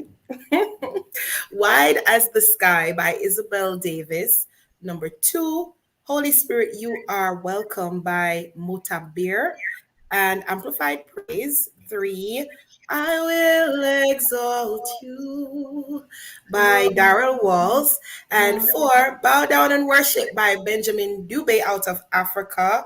And listen, this last song has just been on rotation in my devotions for about 2 weeks. Whenever I listen to it, it's almost like it takes me to a whole other place. The Hebrew word for Jesus is Yeshua.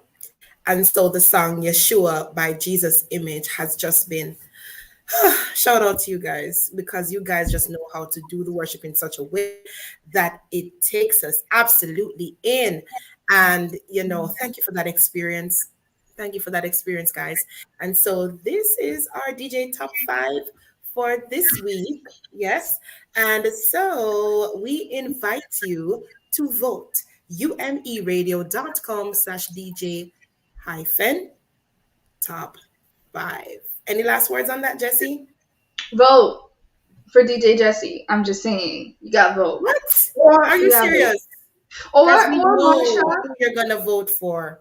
We know who you're going to vote for this week. All right? At the end of the month, we'll be able to see who has won the vote. We'll see who's leading. Next week, we give you an update, but we know who's leading, okay? You know what I think we should also do? We could do show for show. Yes. Get the other shows up in this segment and let's have a conversation. We could do show for show, okay? Just saying. Totally agree. And with that being said, we slide into Because of You, We Can.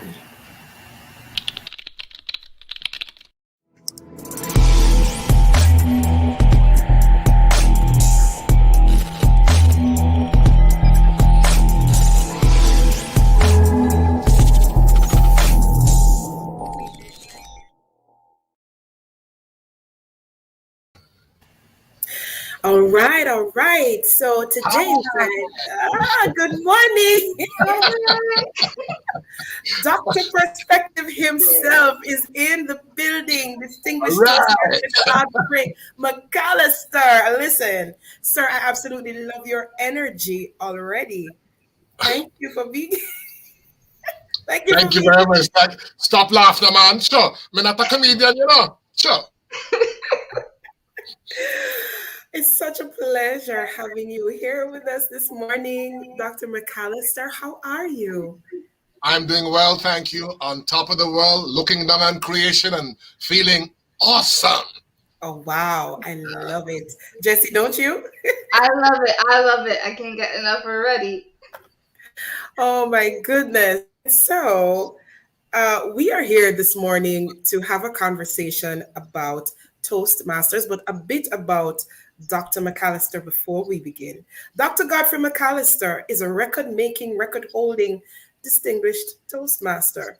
He is a 2017 World Champion of Public Speaking, finalist, and a 4-time District Impromptu Speaking Champion. He is a conceptualizer and international coordinator of the Worldwide Impromptu Speaking Extravaganza, or WISE, a showcase of Toastmasters International's greatest impromptu thinkers and speakers. Dr. McAllister is a motivated speaker and author. His trademarked name is Dr. Perspective. His trademarked mantra is, the only thing over which you have complete control is your perspective. And he is here with us this morning. I love it. I love it.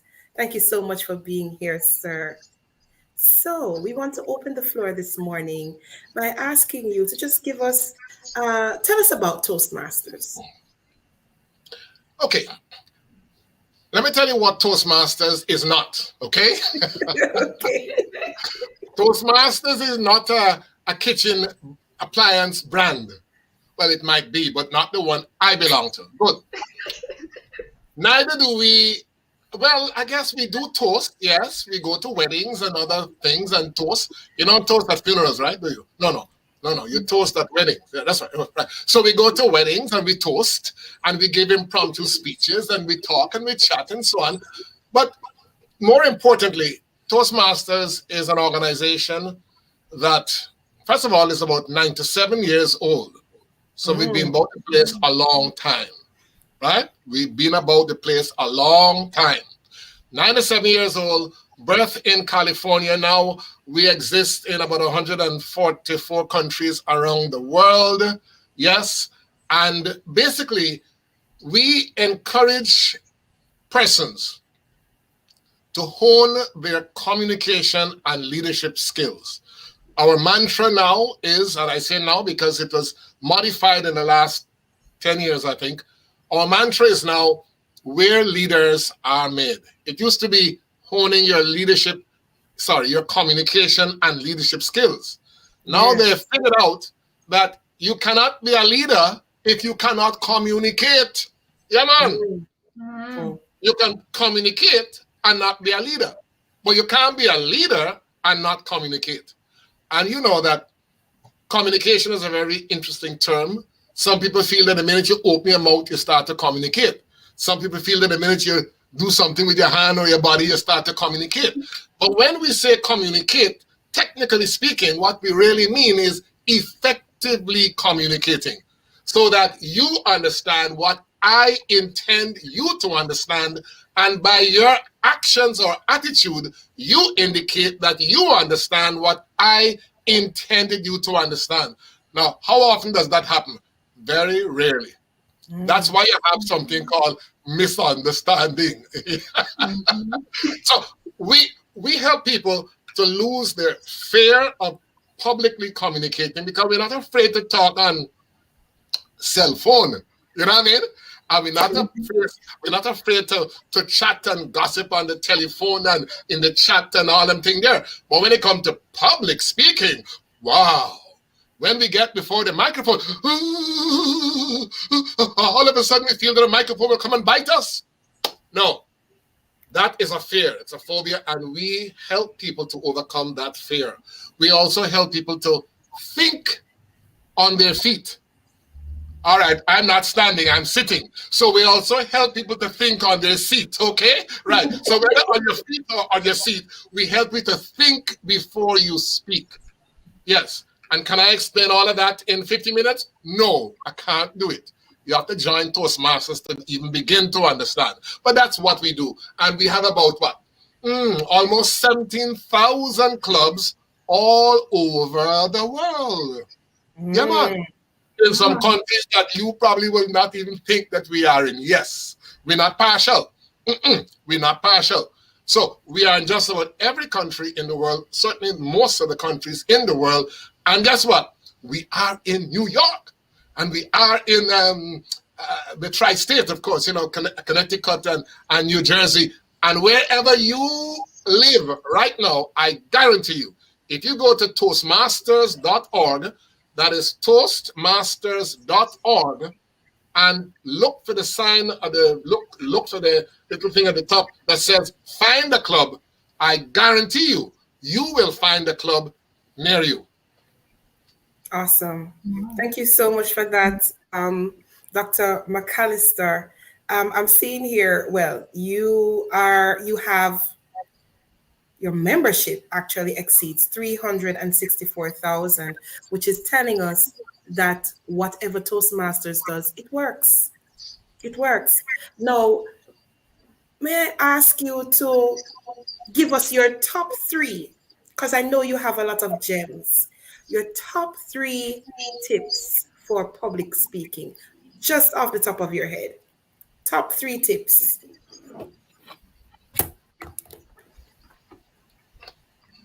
I'm not finding any, So, don't so let us forget the top of the head part, right? Because that's not going on very well this morning, all right? Good. And you had to call a bald head man to ask him to talk with the top of his head. Right. However, look, first of all, have something to say. How is that? Some people not have nothing to say, and them full of chat. And them chatting, and then I have nothing to say. So, as simple as it may sound, it is profound. Yes. Have a message. Have a message. Believe in your message. If you don't believe you, then don't ask me to believe you. You must be convinced that your message is authentic.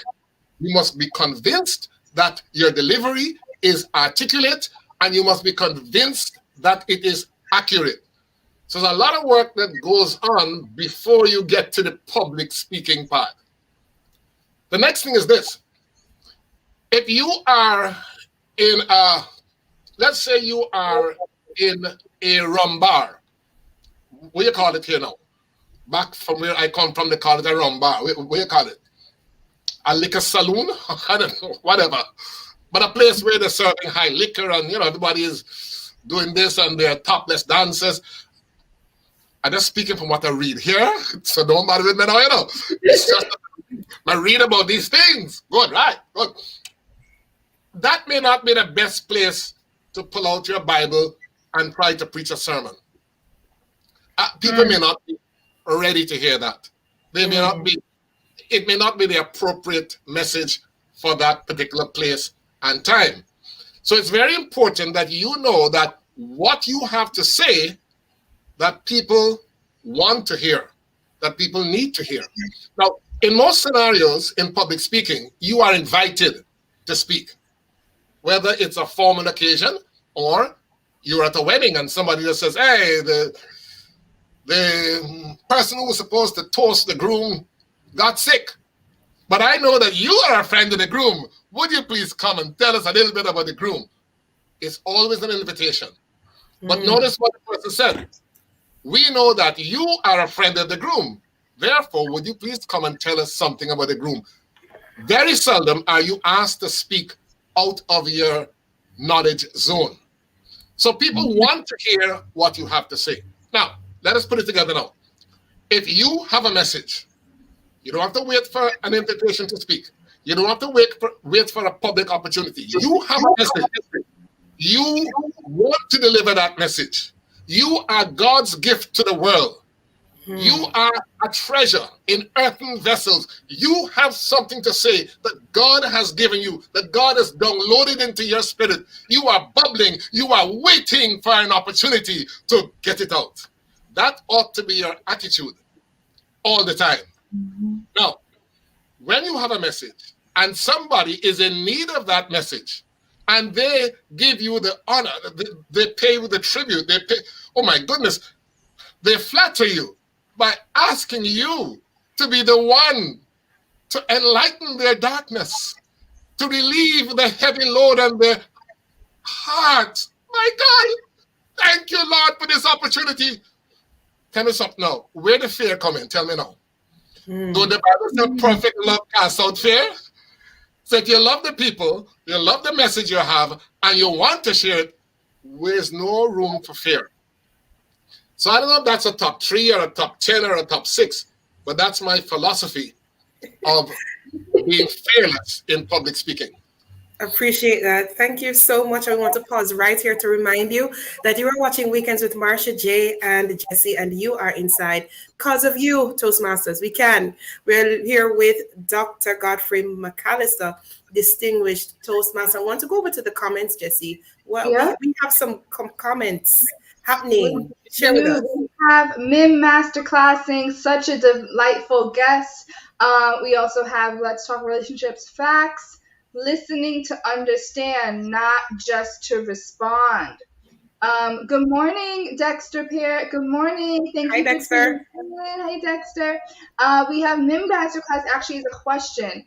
They are saying, how important is listening in the communication process?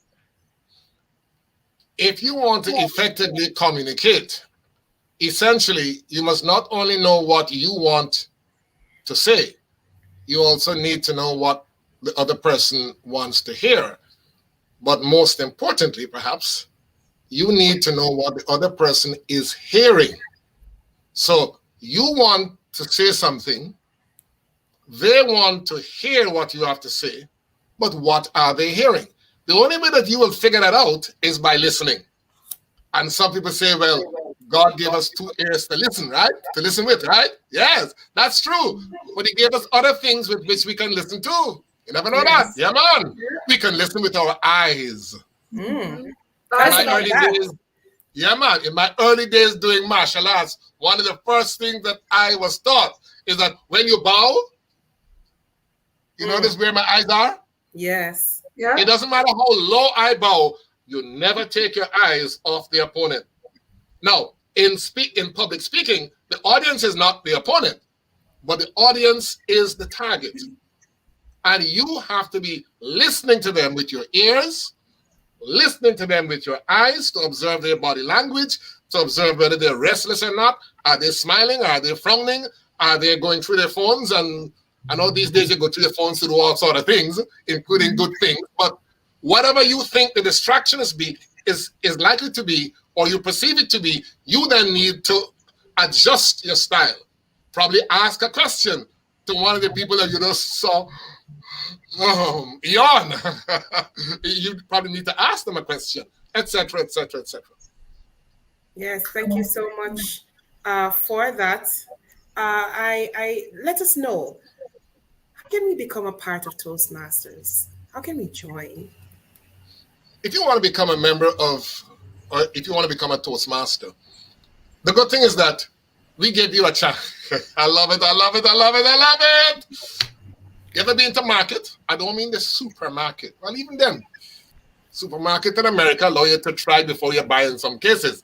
I see some people go to the supermarket hungry, and by the time them eat a grape, eat a this, eat a that, eat a this, eat a that, and don't need to buy nothing after that.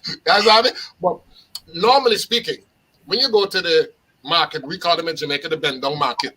All right, good. When you go to the market, try and buy is not really a good thing. Neither is feel up. No. We want you to just buy because the people have them goods to sell. When you come to Toastmasters now, you can try and buy. You can attend a meeting free of charge. Attend another meeting free of charge. Go to another club free of charge. And if you want, you can go to a Toastmasters meeting once a week, every week of the year, and try all of them and not buy none of them. That is how fool we are as Toastmasters. But you know who more fool than we? I tell you if the cap fit, you can wear it. Because by doing that, what you're doing is denying yourself the opportunity to be planted, to take root, and to grow. You got to get involved in a club. You got to be there week after week. You got to face the hard balls. You got to go through the process. Like every farmer, like every seed, there's a process. And so once you decide that this is the club that you like, then you become a member. Now, the membership fees for Toastmasters, somebody call it a master class, what I'm doing now. Well, you should come to the club. It could be anything from $1,000 a year. No, $1,000 is for the whole year, you know. It could be anything from that, not above that. It could be less than that, though. $1,000 for the year. How that so? Talk to me now. Can I ask a question about that? Yeah. What currency are we talking about? Because remember, you know, we're on an international platform. So is it 100 units? I apologize. All right. My head tough. Me no. My head tough. I'm sorry. I apologize. We're talking about Uncle Sam dollars. Uncle Sam dollars. Less, not more. It could be less than $1,000 for the whole year. You know, you can go to a toast. When you become a member of one club, you become a member of all the clubs in the world. You can take a plane and go to any country, and you're a member still. And you can visit different clubs every day of the year. Less than $1,000. Less than $900. Yes. Less than 8. Less than 7. Less than 6. Less than 5. Less than 4. My God. Less than 3. Less than 2. Thank you for that. That you're amazing. You know that Dr. McAllister, you are just a delight. $95 for the whole year. And the local club may add some little extras to take care of the rental of the place and them kind of thing, you know, or the rental of the Zoom platform. In other words, it's almost like if they never charge at all. Dirt cheap. Understood. Yes, thank you so much for that. Just we have some more comments coming in. Yeah, so we have one from Mim Masterclass saying, sometimes when I am listening to someone who is speaking with me, I often ask questions trying to understand what they are telling me or what they are seeking for me to understand. But when I ask questions for clarity, they sometimes get defensive. What do you think may be causing that? Okay, thank you for that question. Very, very good question. It's very difficult for me to give a professional answer to a question that I cannot properly define. And I'm going to do to you now what they do to you, right? I'm going to ask you the question. I'm going to say to you, if you want me to give you the real answer to that, I got to see you. I got to see your face. Yes. I have to see how you make up your face or how you don't make it up.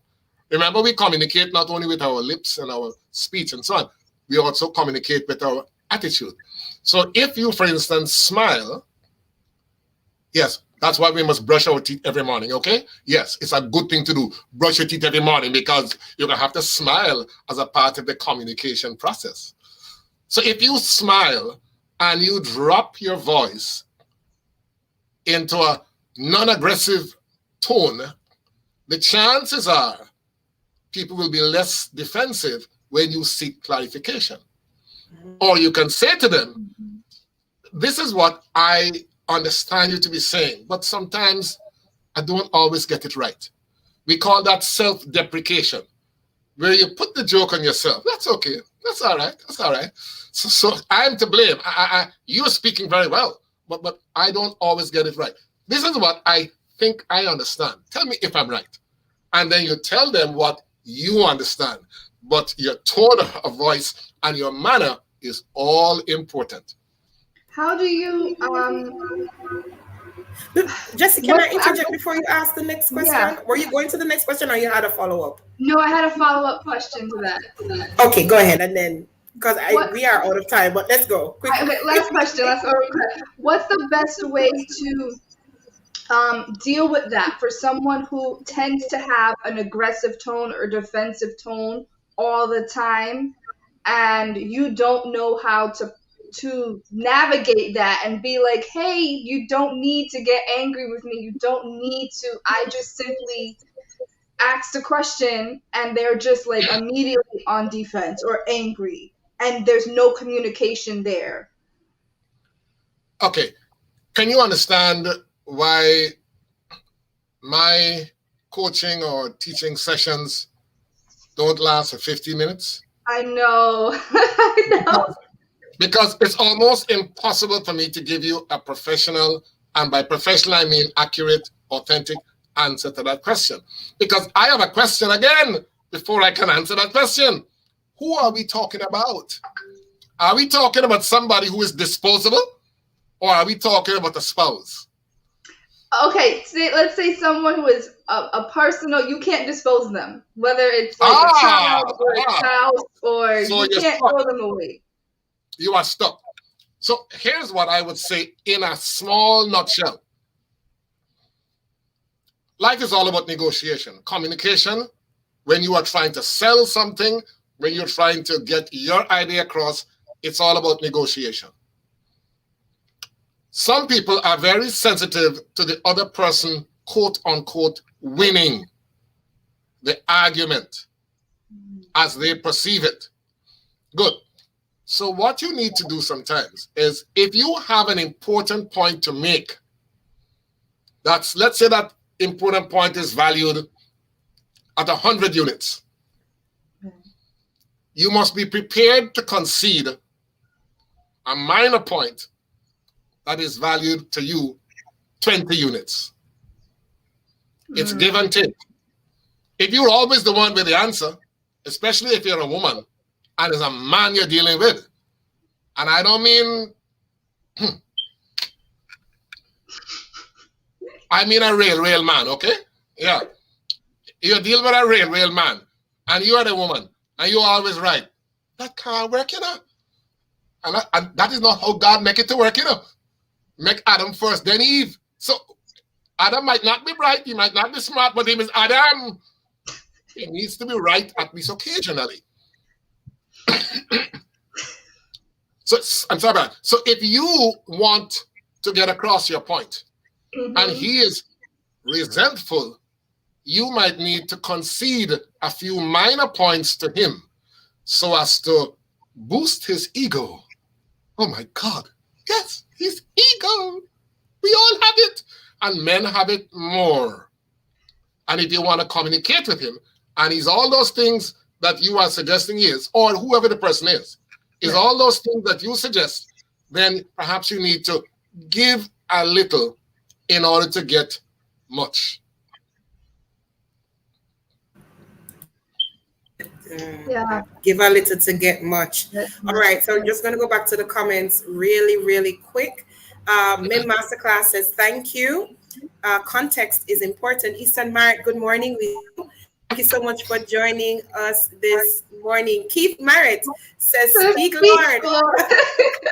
Speak Lord. Okay, how do you handle when you are speaking with someone who you communicate and they start a whole new subject in the conversation without responding or acknowledging what was said in the first place? Okay, so clearly you are saying something to the person that is not important to that person. And I think we covered that at the very beginning. By the way, sometimes the best way to communicate, can anybody tell me? Is not sometimes the best way, what's that? Not to? Not say a word. Listen to me, man. You're too bright. Sure. You're too bright. Your mother invests too much in you, or your father. Sure. Sometimes the best way to communicate is not say nothing. Don't say nothing. Just in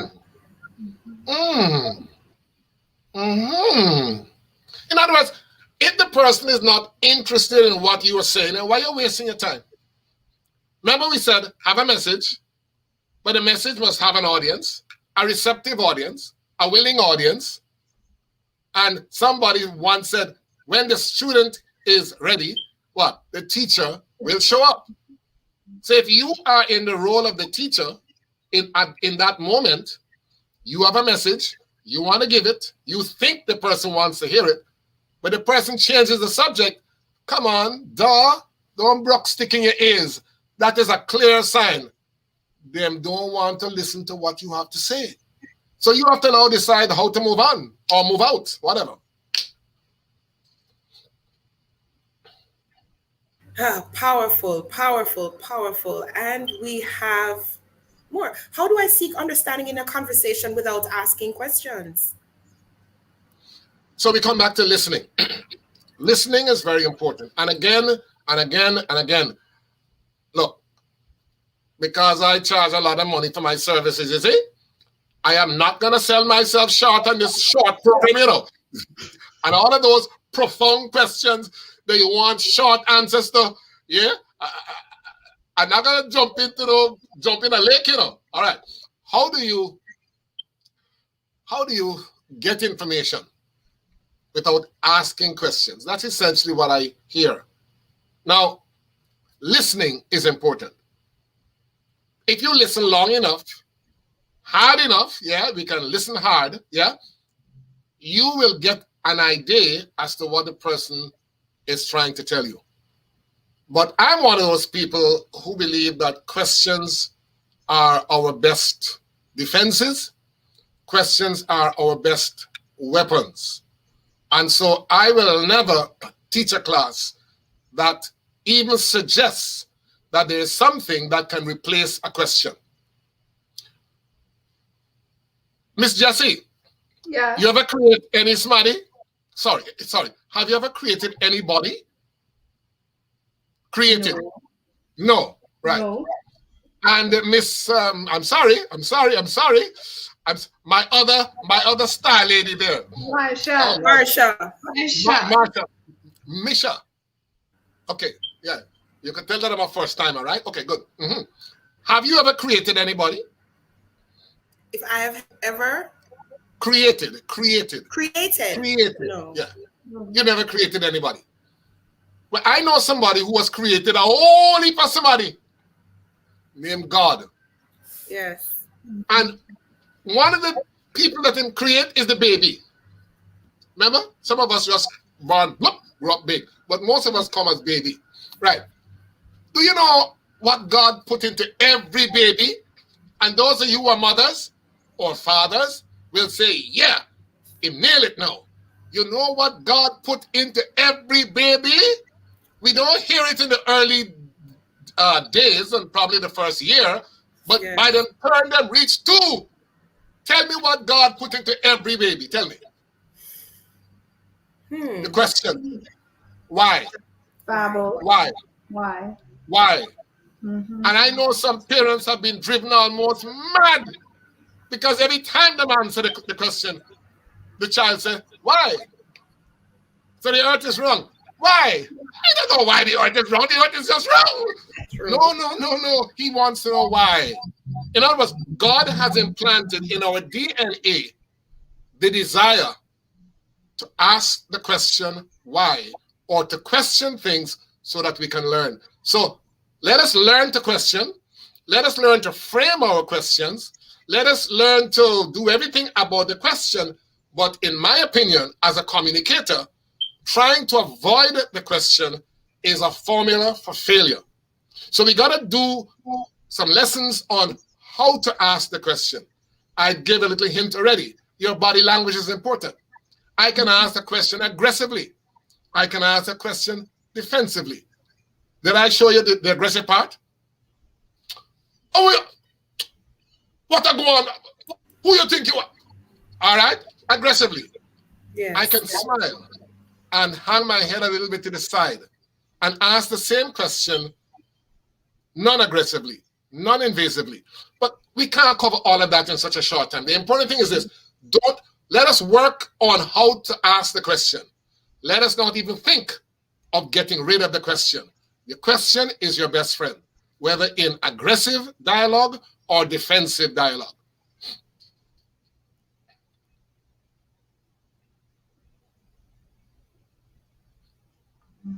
Right, let's look at some comments. Because I Yeah. know that was a lot. Yes, And it we was. have Sin Merritt that says, wonderful. Keith Merritt saying, a gentle reminder. Min Masterclass saying, not to say the word. Well said, thank you. Sometimes we know the answers, but we don't want to accept them. Keith also saying, the good says, and all are getting, we should get, understand. Marsha, I'm not sure. The good book. Yes, in all our getting, we should get understanding. Min also says, that was me and still is. That was in relation to always asking why. And Easton says heavy duty. Yeah, that was a lot. It's a lot. Yes, it is. Yes, it is. Wow. Refreshing to have you on the program this morning, Dr. McAllister. And thank you so much for sharing with us your nuggets, not just about Toastmasters, but nuggets. And definitely this should maybe prompt, motivate everyone to become a part of Toastmasters simply because communication is an everyday process, is it not? Right. Yes, it is. Right. And communicating effectively is something that we should all want to achieve in our various relationships, whether it's in the schoolroom, it's in the workplace, in our relations, man, woman, boy, girl, in our families, and listen, we have to have you back. Can I say that out loud, Jesse? Yes, and we have a question that asks from Easton, where do you practice?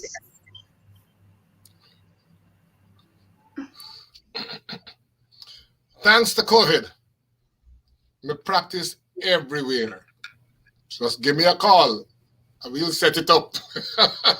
Okay, I live in Florida, but as I said, most of my practice. The time is 10 o'clock a.m.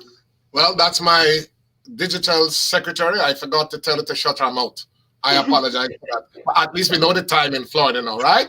And I think it's the same time there, no? Okay, good. Yeah, so rather than answer that question directly, if anybody wants to contact me, I believe you have my number, my telephone number, and my email address. My number is 954-299-9394. The best way to contact me is through WhatsApp so that I can get a chance to look at who is calling. You know it already, right? My email address is neuromotivator@gmail.com. You can also write to drperspective@gmail.com. That's okay. And the website that you will find me most visible on now is wiseclubs.org, because that's where I am spending most of my time now as I prepare that international event that you probably heard about. All right, Dr. McAllister, Dr. Perspective. Thank you so much for being with us here today on Weekends with Marsha J and Jesse. And please, we do hope, and we definitely want you to come again and have a wonderful, wonderful weekend. All right. So, ladies and gentlemen, it is now 10:01 and we are still inside Weekends with Marsha J and Jesse, and we just completed our segment Because of You We Can, and we spoke about Toastmasters, and we had our very special guest, distinguished Toastmaster Mr. Godfrey McAllister. Yes, thank you so much for being with us on weekends. Join us this and every at a.m. right here, same time, same place. And now we go into our segment, Voice of Truth. Thank you, Easton. Excellent segment.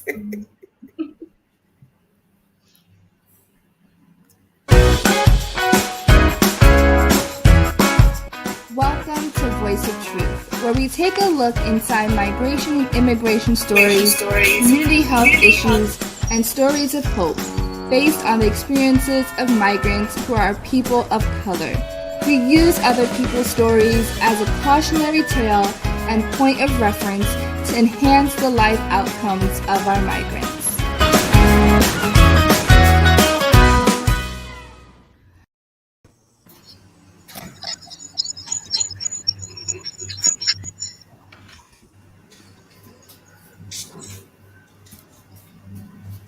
All right. Welcome to Of Truth. This is where we feature immigration stories, community health issues, and stories of hope based on the experiences of migrants and, of course, color. Welcome. Hey, Jesse. Hey DJ KTE.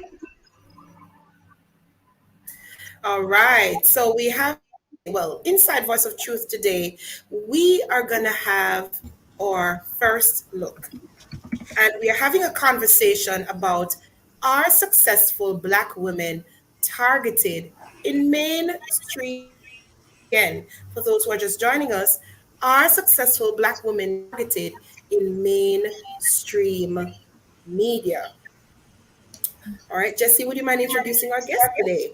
Yes, yes. So give me one moment here, only because there we go. My computer's a little bit. But we have our guest, Nikisha Martin, who is a counselor. Nikisha Martin hails from St. Catherine, Jamaica. She moved to Oklahoma in 2003 to pursue an undergraduate degree. She subsequently earned a master's degree in education in 2010 and a master's degree in professional counseling in 2018.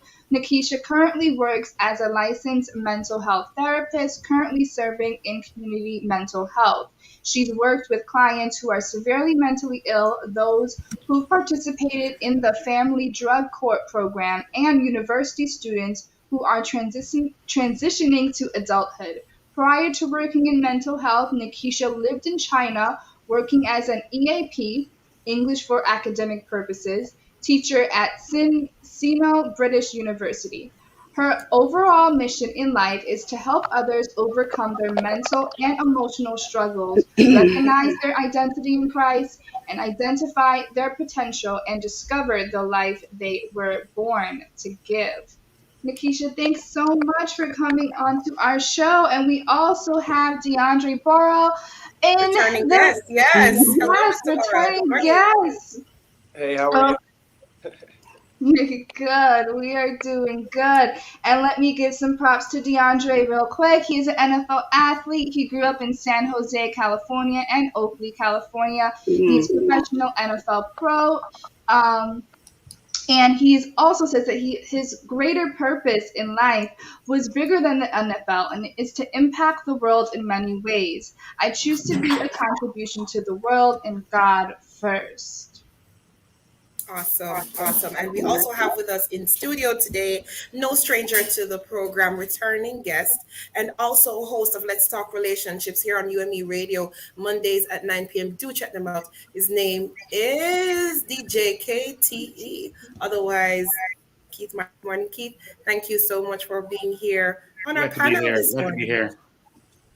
Yes, thank you. All right. So just to reiterate, for those who are just coming in, today we're going to be looking at, our successful Black women targeted in mainstream media. Jesse, your thoughts. Let's start with Monique. Yes, let's start with Monique. As you guys know, maybe a few years ago, that she went on her speech in regards to her job and not being recognized for the accomplishments that she has. And I don't know if you guys remember this, but she was voted Donkey of the Day, and was just called very derogative terms. And Black people in the comedy arena just did not have her back. And most recently, Kevin Hart actually apologized for his remarks and for him not having her back. Meanwhile, she had his while he was going through the cheating allegations with his wife, and while he was going through therapy with his motor vehicle accident that he had. And the light of how she was viewed in the media, especially in the Black media, when it came to her saying, that she's the most decorated female Black woman, and on The View, it came to a point, well, Whoopi's there, and yeah, Whoopi is known, to be fair. Whoopi is known worldwide. Monique is known, I think she's a bit more, personally, my take allegedly, is more known within the Black community than, let's say, worldwide. But to her credit, she is the most decorated, and she got a lot of hate from Charlemagne. And I think that it's just derogatory and wrong, partly because you put in work. This isn't easy work, especially for Black people and especially for Black women. And then to get on and say, I'm worth X amount of dollars to Netflix, and I'm worth, look at this, I was in Precious and I was at all of that. And then to not be valued for what you're worth and to only accept, I don't want to say pennies because thousands are not pennies to the common day, but pennies to what you should be worth is not right. And we could also talk about just the mental health of it as to how it truly shapes us. And just being, what's the right word? I want to phrase this correctly. Sorry guys, I'm almost done. But just being viewed in a negative light after so many years, but also viewed negatively from your own community, and to be left out, just like Mim Masterclass says, to be left out hanging. I would love to know a little bit more on mentally and emotionally what that would do to you. So. Definitely agreeing with you there, Jesse, even though we started off with about Monique being donkey of the day, and I want to pause right here because we have another guest that just came into studio. His name is Coach Vernon Peterkin. He's from Jamaica and he's a physical education teacher, and he's also a track coach and author of the book Thoughts of a Young Jamaican Man, and he has been doing his craft for over 12 years. Welcome, sir, to the panel this morning. For joining us, we're going to be looking at three main persons this morning, but to give some more context to the conversation, are successful Black women targeted in mainstream media? And based on the panelists we have this morning, we're going to be discussing this from varied perspectives. First, we started off with Monique saying, yes, she's one of the most decorated Black comedians. She's a very popular icon, and it really is sad where that is concerned. Jesse, I totally agree with your sentiments from before, and we definitely have to do something to change the narrative where that is concerned, and that's in the creative field of things, but not just the creative field is experiencing it, but we're it in the arena of sports, right? So let's talk about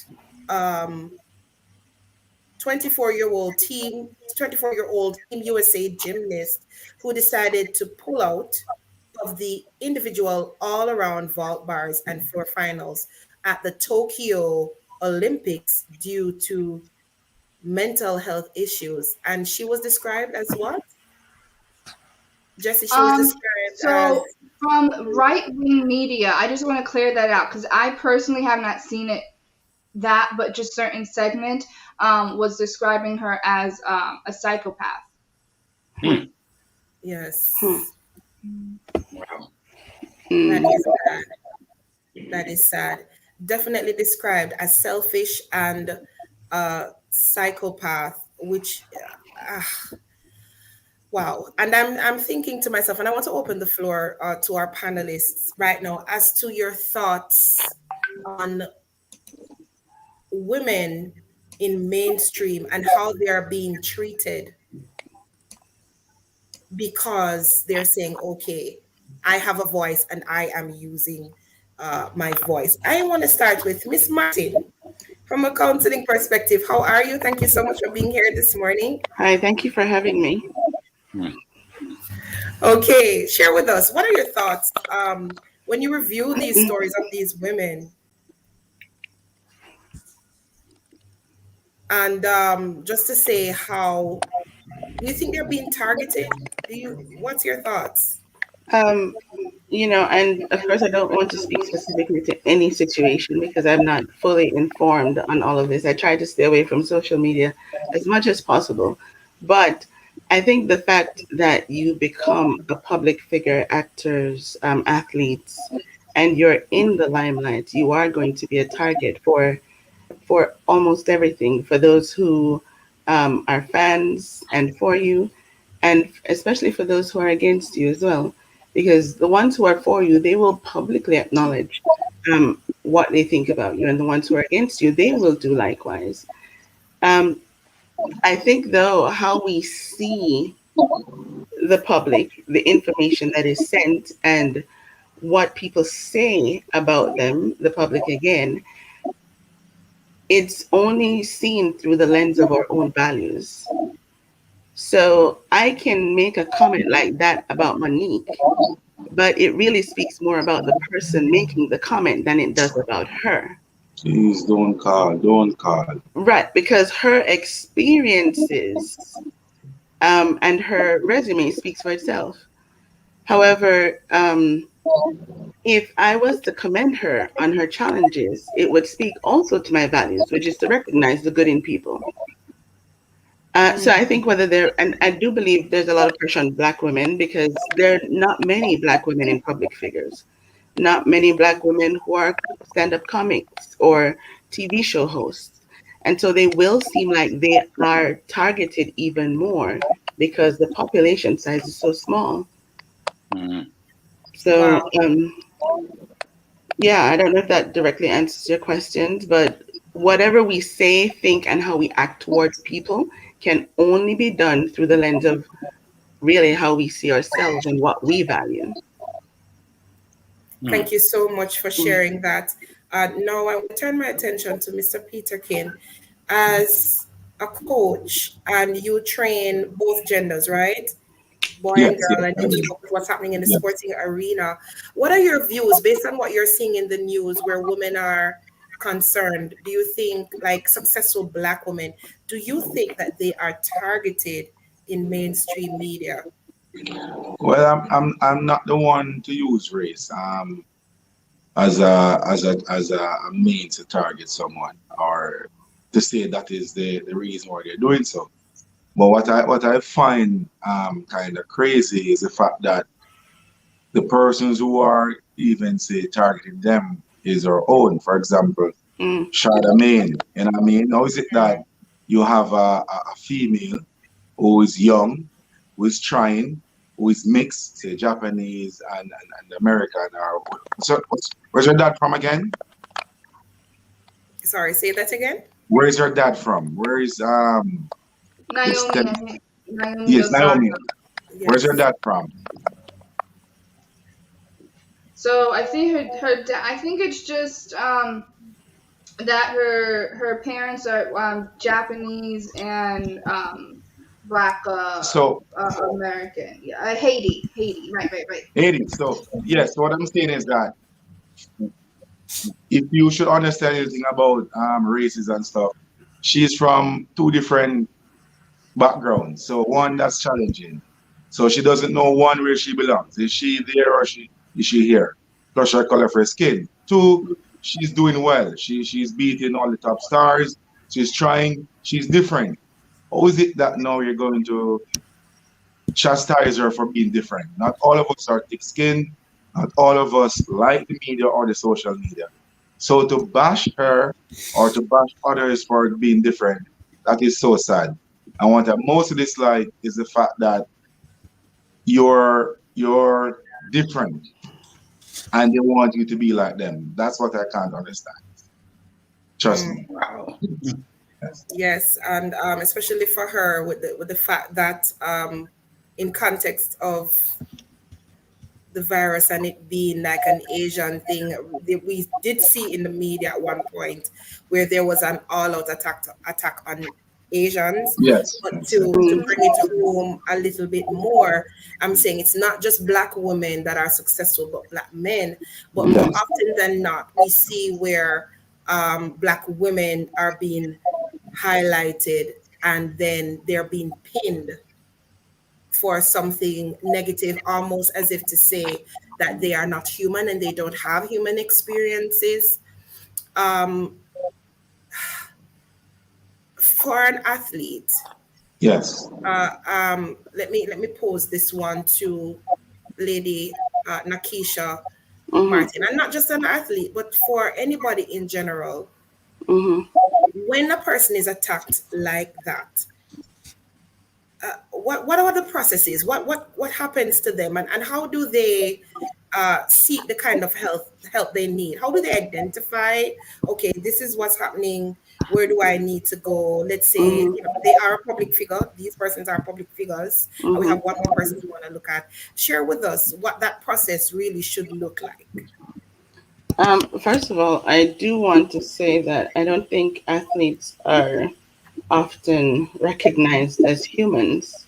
I think they're separated and placed in the category of superhumans because there is this expectation that you have to perform, which means everything you want, everything you need goes second, and pleasing the audience, getting my stats up comes first. Right, Coach? Coach is not Yes. Yeah. So you'll find that I worked with athletes when I was in grad school. I worked as their tutor and I was their graduate assistant. And one of the things I noticed about athletes, and just to shed a little bit of light on it, they really are not human. They function at a completely different level. So the things that you do as an average person, you can sleep in. I'm not a morning person. I can sleep in until 10 on a Saturday because I go to bed late on a Friday. But for an athlete, it never stops. They have a structured schedule, which means that they have to be up at 6 a.m. Sleep in.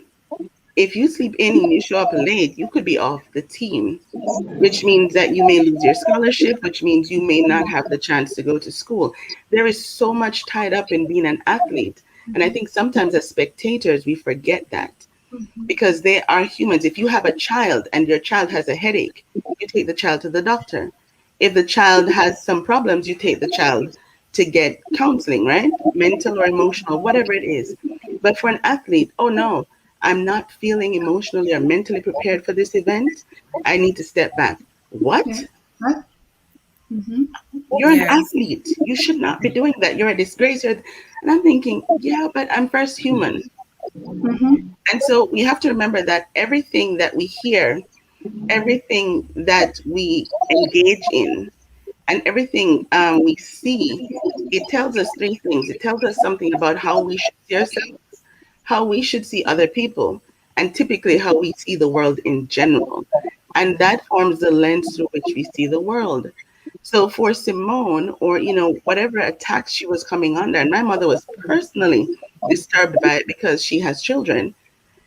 For the first time, she needed to step back. And she was mature enough and responsible enough to identify what she needed in that moment. And she was responsible enough to put herself first for once. And she was attacked for that. Now that for me, it doesn't necessarily focus on race. It focuses on the core of who you are as an individual, to think less of someone else's need than your desire to be entertained. Powerful sentiments. It's very disheartening, whatever attacks she's coming under. Now for athletes, as Coach is nodding like crazy, but for athletes, what we say about them, what we publicize and post about them, how we act towards them, you have no idea what happens behind closed doors. Especially female athletes. I see you, Coach Peterkin. Yes, because for example, think if you should think about a female in a championship, and let's say their menstrual cycle should begin. Think about that happening. And my gosh. They must perform to please you. They should win, they must win. And if they don't, then you chastise them. Also, many persons, including myself, all of us, we get a feeling from sports where it brightens our day. And we believe that these persons should make us happy. So if they should go to the Olympics or to a championship and don't perform, it seems as if, or it feels to many people that my day is spoiled. Without even thinking that, how is that person doing? Why did they perform? Okay, I'm having a bad day. And I go to school to teach, I still have to teach. They're having a bad day and they should compete against 7 or 10 of the best persons in the world. How much more challenging is that? You know what I'm saying? And Yes. It's interesting because I remember some years ago, I met a gentleman who he was on his way to be a football pro athlete, and it was sharing the gruesome nature of it. Yes. I believe you have a football player here. I'd like to hear him talk about that, man. How it's like, being that athlete and going through that process. Okay. All right. I have an athlete who, we say about a year and a half, signed with Adidas, right? So I won't call his name, but it's very good talent, right? So upon becoming a professional athlete from high school, they missed a spot from going to the Olympics in Tokyo. So that's a bit unfortunate. But when he arrived to the professional scene and the training methods or routine hit him, meaning training at 6 and the gym at 5 in the morning for 2-3 hours, you go home, you're very tired. So you hardly can make breakfast for yourself. You don't want to make breakfast for yourself, but you must eat, right? Then in the afternoon, you get up, you go back to the track, and you're training.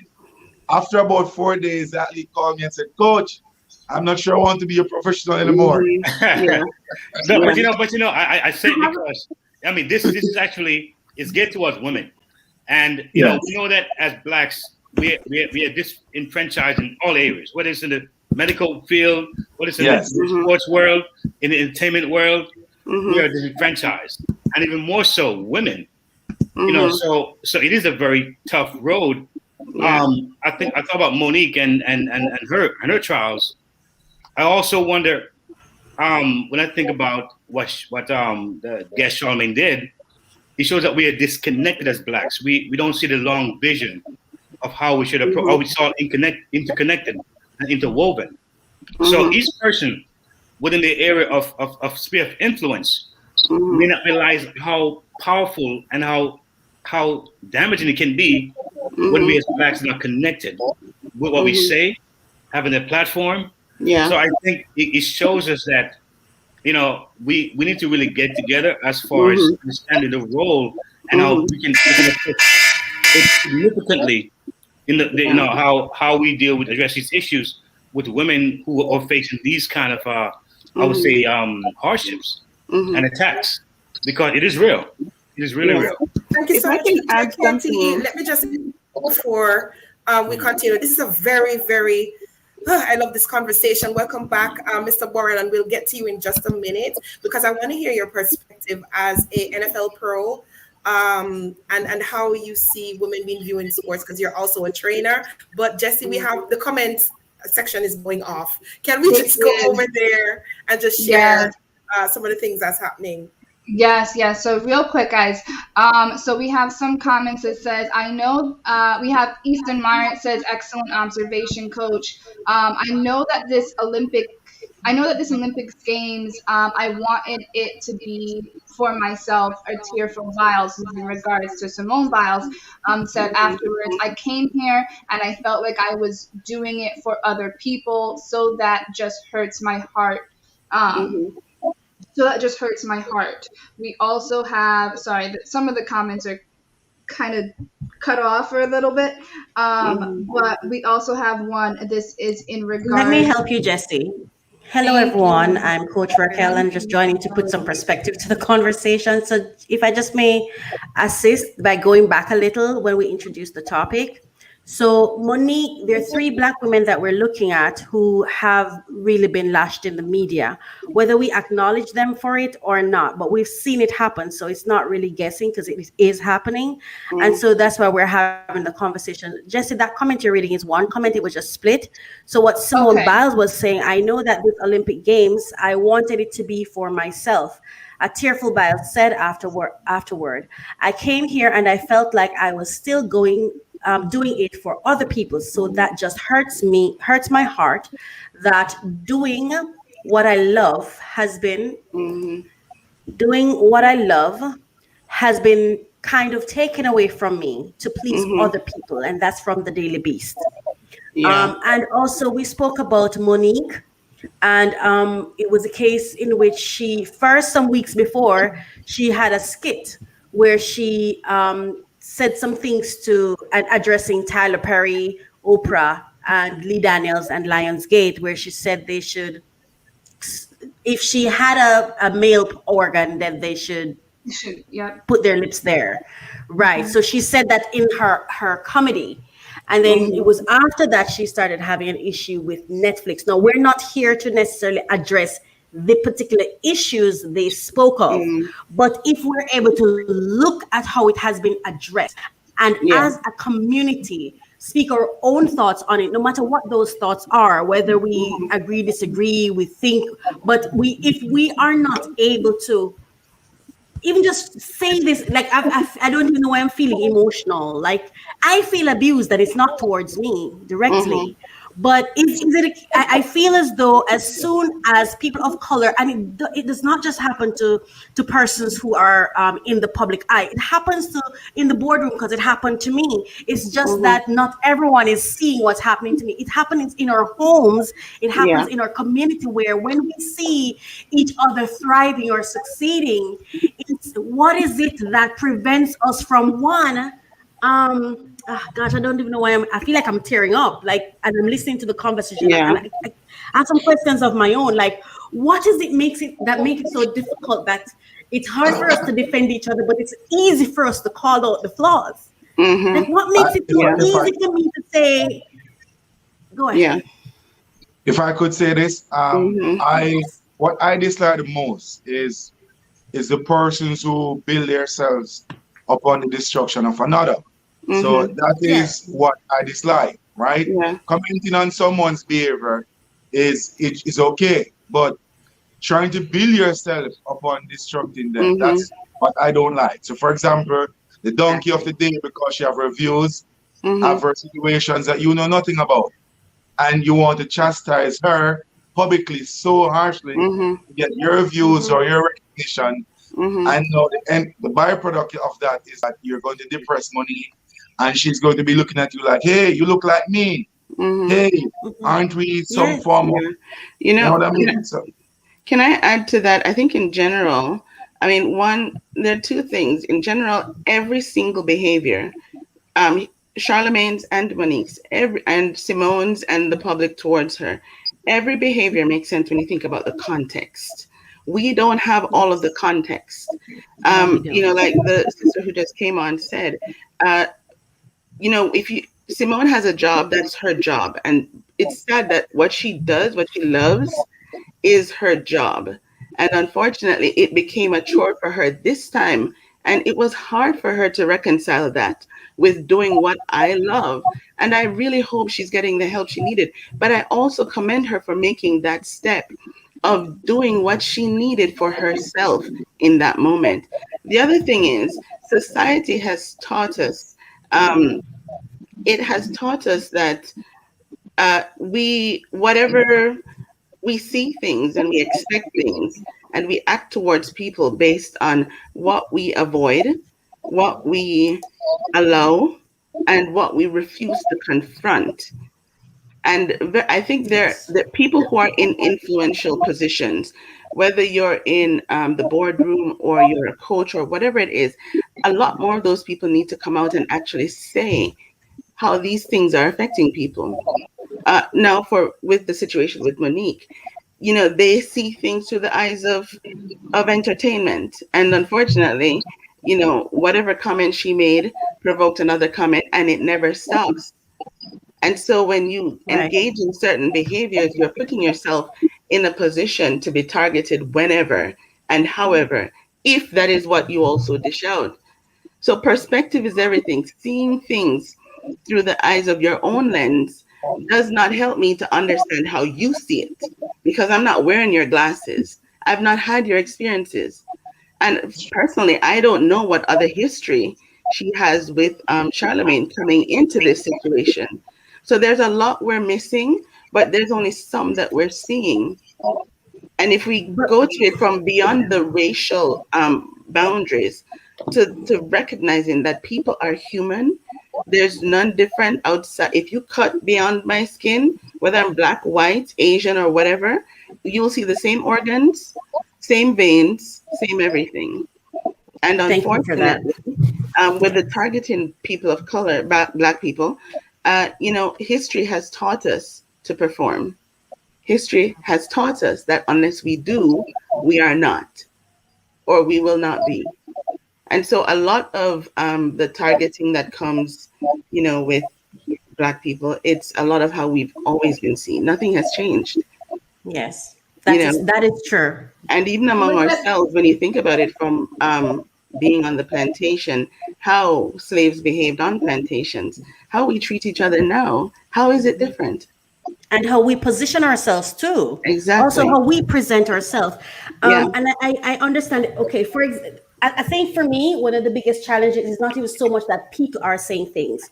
For example, with Simone Biles, I'm trying to figure out what this young lady did wrong, because she said it's affecting my health. It's affecting it's a cry for, to me, I heard a cry for help. Now, when someone like Charlie Kirk, the founder of Turning Point USA, or one of the founders. Now, it's not regular people speaking. When Charlemagne speaks, he sits on a platform called the Breakfast Club. Let's say we have no idea of context. How does self-defense become donkey of the day? I'm not even saying he's right or he's wrong. I'm trying to understand it and what precedent is that setting. Does it mean I can't defend myself? When Simone comes out and says, this is affecting me, this is something, we are supposed to pursue our passion and our purpose, right? Because that's how you attract abundance. That's how you really, for the lack of a better term, if you really want to get wealthy, you have to pursue purpose. Otherwise, you will not make it. Because if you're pursuing something you don't love, you will not have the longevity to reap the kinds of rewards that passion will bring, right? And she's saying, for just this once, I'd love to get it for myself. But when somebody that carries the weight of a following like Charlie Kirk can say to this young lady, call her a selfish sociopath, maybe it's just me, but that's a heavy tag.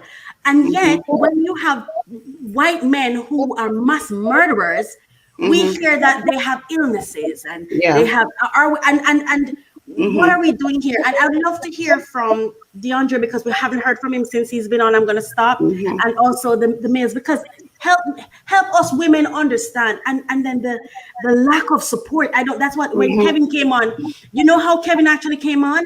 Because he ended up supporting a white woman and was called out for it. How is it when this happened to Monique, you never said anything? You just said that wasn't your business, you don't know about it. But something happened to Ellen and you came to say, I don't know what they were talking about. And so Monique in the interview with him was saying, I wasn't expecting you to say what happened to me was right or wrong. You could have said the same thing. I don't know what happens with you and Monique, but when I've worked with her, I didn't have an issue.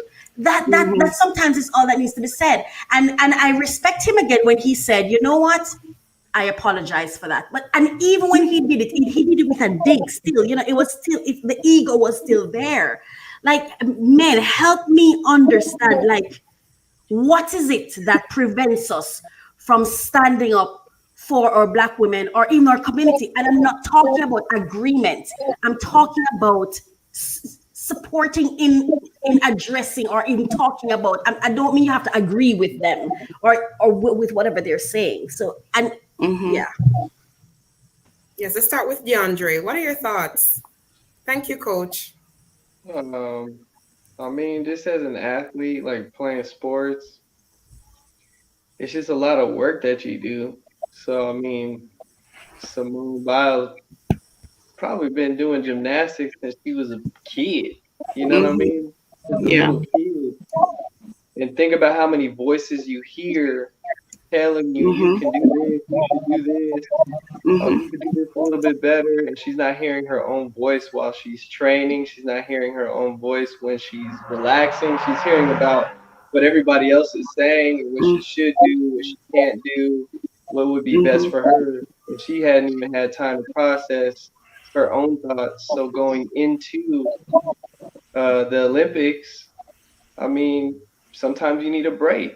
And that was her breaking point. She either could have got hurt or had she could have either gotten hurt or her mental state would have been would be worse where she wouldn't have had a time to step back and think about what's going on in her life right now. If she would have got hurt, something else could have happened, and it could have just kept going. So then her mental health would be, we'd be sitting there like, what's wrong? What's going on with her? She's the best at what she does, but people were cheering her on to go or telling her she should do certain things. Now she goes to go do it, and she may not have performed how she wanted to. Now it's going back into her mind like, dang, am I good enough? Because I've been at that point before where I did make it to the NFL, and then then I got cut. Then my mind started changing. I'm like, well, am I good enough? Why is this happening? Can I still perform? But I knew I was good enough. I knew I worked hard, but it's just a mental thing because you get cheered on and people tell you can do it, and then once you fail, it's like, well, we thought you were better than that. Well, we don't know if you're the best anymore. And it's like, you know, she's a human being. We're all human beings. So we have to separate athlete from my normal life. She probably just wanted to be normal for a day. And that's fine. You know what I mean? She just needed a break, and that's it. Yeah. So really her personal choice is her personal choice. And if people or friends don't agree with it, then they're going to have to live with it. Because she's not mad she did it. She's not mad she made that choice. The people are mad. And that has nothing to do with them. So performing at that high level, it does take a lot out of you. Even during the season when I was practicing in Green Bay, we're waking up. I'm waking up at 6 o'clock, 5:55, around 5 something. 5:55, 5:45. Now, practice squad, you got weights at 6:45. All right, now you got breakfast. You can eat from 7:15 to 7:45 because that's when the next meeting is going to start. And then you're into meetings from 8 to 10:30. And then you go to practice. We're practicing 11 to 1. Then we have lunch. Then we stay in there for meetings again and watch practice all the way till 4:30, 5 o'clock. So it's like, man, I need a break. By week 12, I'm sitting there like, man, I'm ready to go home. I'm ready to go home. Like, I hear you. I'm like, I'm ready to go home. Like, we got 6 more weeks left, and we might go to the playoffs. I'm ready to go home. Because my mind is just mentally drained, going over the plays, doing the same routine over and over again. And it's not to say I didn't love it. I love football, but I love myself too. And that's the key thing. She chose herself. She loves herself more than she loves gymnastics, more than she loves the people, because she matters and she chose herself, and she's worthy and she's important. So she chose herself because she loves herself, and that's perfectly fine. Thank you for that, DeAndre. Coach Peterkin, I see you, and I'm coming to you. DeAndre, another question for you. Male versus female athletes support. Yes, we're talking in the context generally about women and really supporting women. What are your thoughts as to possibly why is it that even with that being done, that we haven't even heard the male athletes saying, like, speaking up and speaking out, that listen, what's happening here is wrong. I'm not sure. I mean, I'll do it. If anybody wants to put me on a platform to speak about it, I'll do it. Because I do support You're on one now. I support women's sports, like, and I don't think enough people watch women's sports, WNBA. Like, I find it interesting. Like, I'm interested. Like, I would rather go watch that because they put so much work into it and they actually want to do it. That's the difference.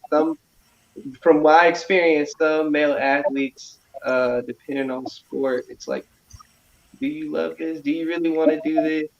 When I watch women, they work hard at what they do, and I'm like, okay, this is interesting. I've been to WNBA games and know a couple friends that play, and I'm like, okay, I like watching this. Track and field, I'll watch women's track and field because it's like, to have that much power, to have that much strength, and I'm attracted to women. So I want my woman to have that same power that I have. And when I watch it, I'm like, okay, she's doing that.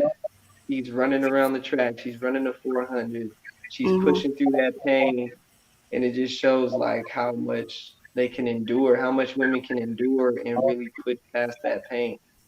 And women have menstrual cycles, women are able to have babies, and you're able to do all that, like run, play basketball, play sports, run fast, uh, entrepreneurship, like everything. It's like Yeah. that's exciting for me because I'm like, all right, where do I find you in my own personal life? You know what I mean, like relationship wise. But when I watch it, it's just exciting, and I think more men need to support women's athletes because they're on the same platform. They're professional, same platform, and they're putting in the same work, playing almost the same sports. So there is no difference. It's like we just need to uplift that and put it more in the media. Yeah. You know, it just needs to be more media show on. We need to show it more on media for women's sports because they're doing the same thing. And like I said, I just find it interesting when I'm watching them play. I'm like, okay, you know, because if I ever have a daughter, you know, of course I'm gonna want her to play sports, but I want her to have that platform and be able to show who she is, who she can be. And at the end of the day, we're more than athletes. We're human beings as well, so we need to respect each other at all times. Man respect the woman, woman respect the man. So it goes further and deeper than just sports. Thank you so much, DeAndre. Coach, we're coming to you, and then Councillor Martin, we have a viewer question for you. Go ahead, Coach Peterkin. Yes, as it relates to Simone, I think that we should look first at her passion, at the amount of effort she put into training, and also on her financial benefit from doing it. For all of that to come together and then to say, no, it's not something small. To withdraw after putting in all that work, all that emotions, and I mean, it's not something small. Also, what I'm saying is that I think from her coaching perspective that if it's not done, it should be done, and if not, and if it's done, she's not yet there as it relates to her accepting the fact that guess what, people are going to be attacking you, man, and obviously it's not going away tomorrow or today. So when you're in a major competition, probably turn the phone off. Probably have a separate phone that you just call mommy, daddy, or somebody's important. Block it out until go through your competition if it is possible. If it's not, it's okay. Step back, rebuild. If you rebuild, come again. You know what I mean? Because it's not going to be easy. It's not easy. Especially she's in a sport that is white dominated. I mean, so think about it. The Russians are very good at it. And I mean, the Chinese are very good at it. The Americans run black. So she's a black woman who is doing extremely well in a white sport. She's going to get it. She's going to get it. But I'm saying that hopefully she can bounce back from it. Hopefully the coaches and her team can really get her to that point where it's me. It's not us. It's not for America. It's for me. It's for me. If you don't like it, my performance or what I'm doing, fine. But it's for me. You know what I'm saying? And she should not be looking outside to say that, hey, him or she from over there should be giving me some form of support. Nah, that's not what the world is or it's behaving. You know what I mean? She has to be a little bit stronger. And I'm saying this, not by saying that I'm not supporting her. I'm saying this because I want you to be stronger. I want you to bounce back and come again and be great. Yes? I have a question or comment while we're on Simone. Just before we get to the question for Counselor, two things. So while this was happening, I saw a tweet that someone said that she won nationals with broken toes in both feet. She won worlds with a kidney stone, and she carried the burden of being a face of sexual assault. I don't know if you can say that on YouTube. Survivor, as a national institution failed to support them.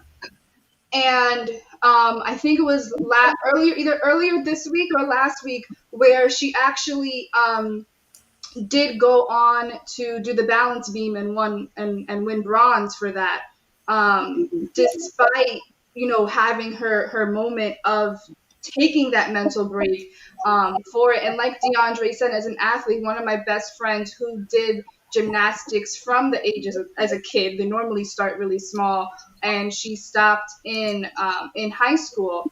And there were numerous articles on New York Times saying that as a gymnast, when you're in the air and there's this thing called twisties, and my best friend, she relate that, and she's like, no, if you are not mentally, because it's such a mind-body connection, twisties are real, to where if your mind is not right, and like DeAndre said, you do a flip in the air and you're not in one with your body, and she could be seriously injured. And then, God forbid, if that happened, it would have led to something drastic. And I loved, not only did she have the courage to say, okay, I'm able to do this event, and then win bronze in it, but to have her fellow teammates and coach them still on the sidelines and not really take away from them and let them have their moment is so profound. And I wanted to shout that out. And we have that question for a counselor that says, why is it that people go so far harshly when they disagree with others? In all these cases, people could have said, I disagree, by quote unquote selfish sociopath, quote unquote donkey, quote unquote weak. Why do people go so far? I think I answered that earlier, but I'm going to ask a question so it can probably shed some light on that. And that, what you said is very important, kind of reinforce some of what I said earlier. But how can I speak well of you when I don't think well of me? And how can I say well of you when I don't believe well has happened in my life or I've accomplished much? And I think a lot of people underestimate the significance of your mental health. There was a Jamaican athlete performing, female, and I knew she would not have won the race when I saw her in the blocks. Everything in her face and what had happened before told me, and her disposition then told me she would not have won the race. When an athlete gets in the starting blocks, or on the beam, how they see themselves, how they feel in that moment will determine how they will finish. Now, I am glad she was very responsible to say, I broke my leg, I can't come into work today. And I think that's what happened. If it was a car and the powertrain or the transmission blew out, would you still tell the car, go? You're a sociopath. Get up, come on, get yourself going. No, we don't do that to machines, but we do that to people. How is that fair? Now, she's a whole person. If one part of the human being is out of whack, the rest of it is completely messed up. Now, we don't know how this interaction with the public and this man's very unthoughtful comments, how it will affect the way she sees herself and subsequently perform in future events. But, the young lady who asked that question, why is it? I think why it is because we expect those things of myself, of ourselves. It's a personal view. I cannot see you beyond the lens of my own values, how I see the world, my personal beliefs.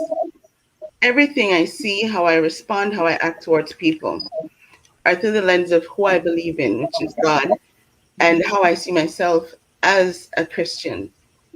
Now, if I don't value human life, if I don't think well of myself, if I don't think I can accomplish anything, then I'm going to superimpose my own values on what I see and believe and expect of other people. And that's unfair. But the moment for athletes, when you perform and you're doing well, you're great, and you're supported, you're hailed, and you're revered as the best. And the one moment you don't show up for them, who they're not paying you necessarily, but the one moment you don't do what is expected, you are criticized, ostracized, and demonized. True. And that can only come from someone who thinks and believes that that is okay for someone who's also flesh and blood like you. Powerful. Well said. Keith, you're about to say something? Oh, yes. I personally applaud Simone, because it demonstrates that no matter what level you're on in sports or in your own success, you can stop to save yourself. Because if you can't save yourself, you can't save anybody else. Mm-hmm. You can help yourself, you can't help anybody else. And so I think for women following her or seeing this, younger women who are coming up in sports, it's a plus, I believe. Mm-hmm. You know, it is said that we don't learn about finances in high school or or middle school. We don't learn about these financial education. So that's why we as a people suffer with finances as we get older.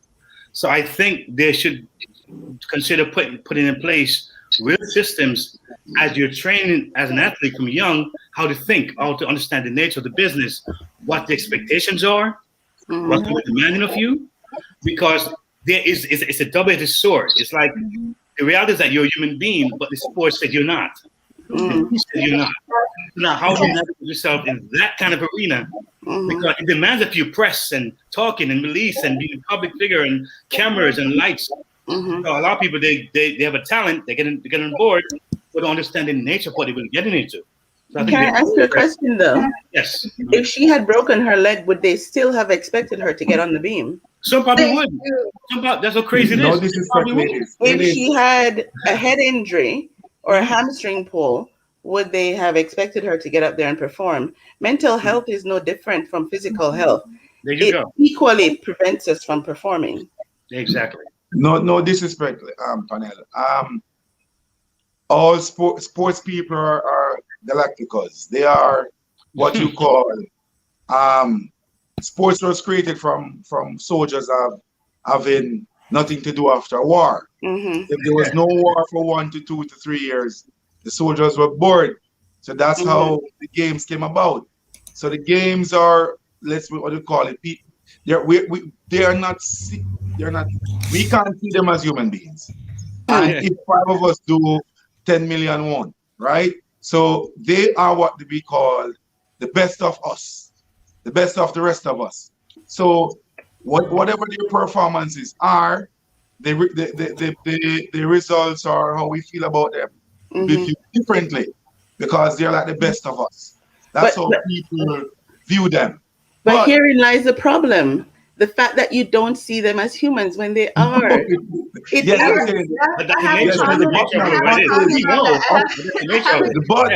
but is, are you saying Bolt and Justin Gatlin? I think Justin Gatlin is an amazing athlete, right? That's what I'm saying. He's an amazing athlete. Usain Bolt is what you call now the best. Why is the best? Is based on hair linking with the physical. Because yes, he has to face Gatlin, who's at his best. A bunch of 3, 5, 20 million Jamaicans who are hoping to get some from a results of feeling good. Plus himself, plus the money, plus everything. So it's not easy, man. It's not easy. And it's not easy for any of them. Trust me. But what I have to say though is, if we what DJ or Kite is called, when you have the kids when you're young, say before the age of 10 or 12, you should spot these things in them, like put them through different scenarios and see that they honestly can't, because some of them can't. So I was coaching like 150 kids or 130 on a Saturday. What you recognize with these kids is that some of them are based on makeup, or strong, or brave, courageous, whatever the circumstances is, they're going to perform. Then some of them now are different.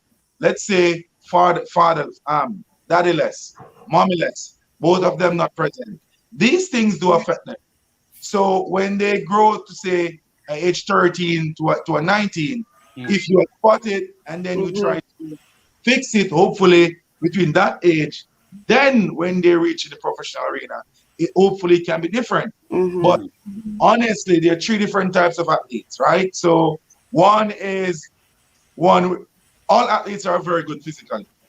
What separates them is here, right? Is this that separates them? Their mind, the ability to control themselves through hardship, through stress, whatever circumstances that may come at them that is difficult, right? So it is not easy.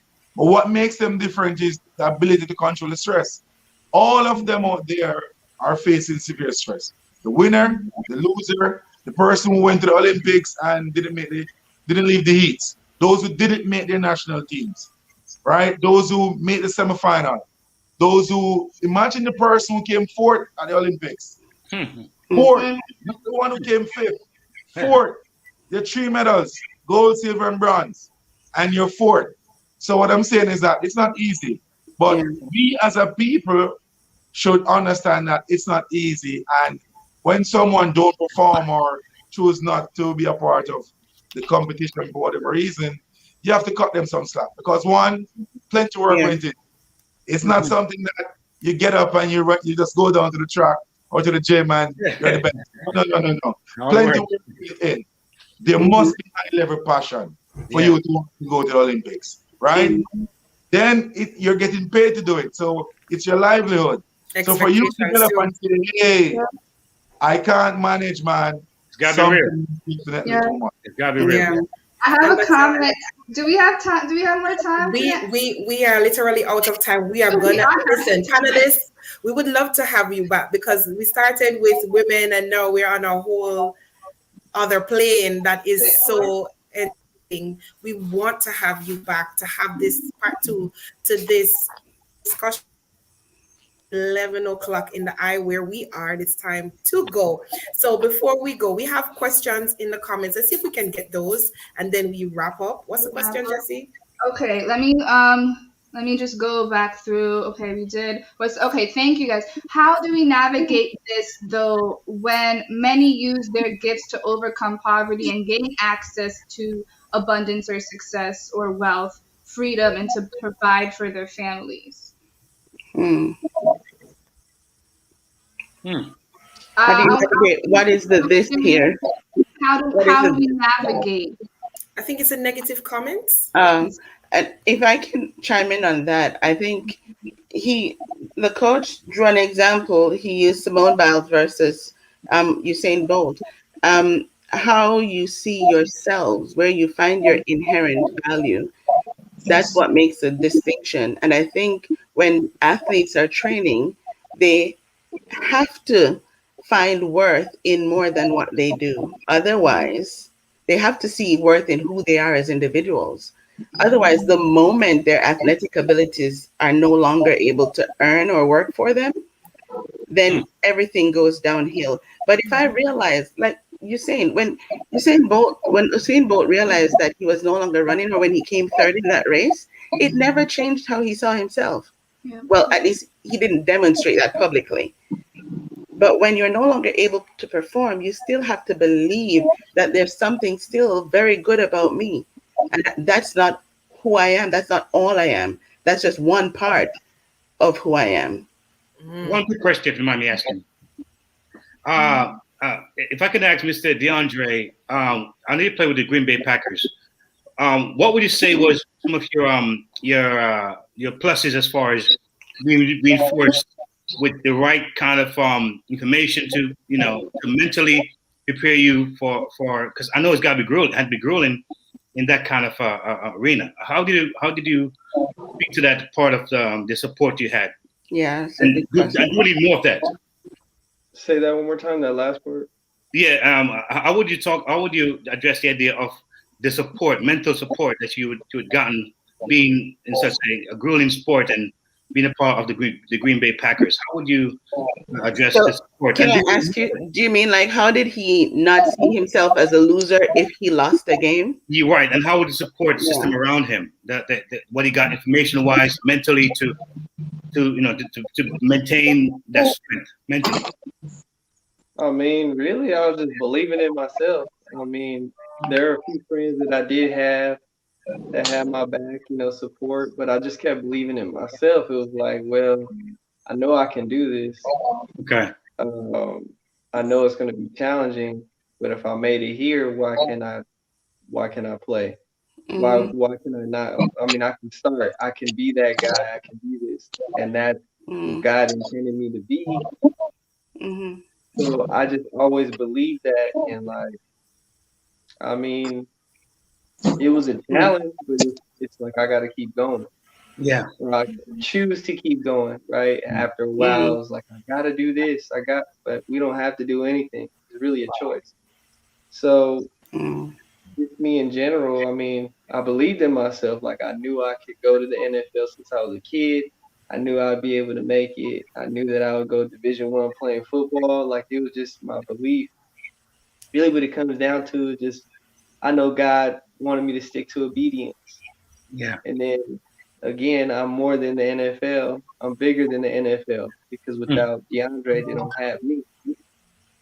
Wow.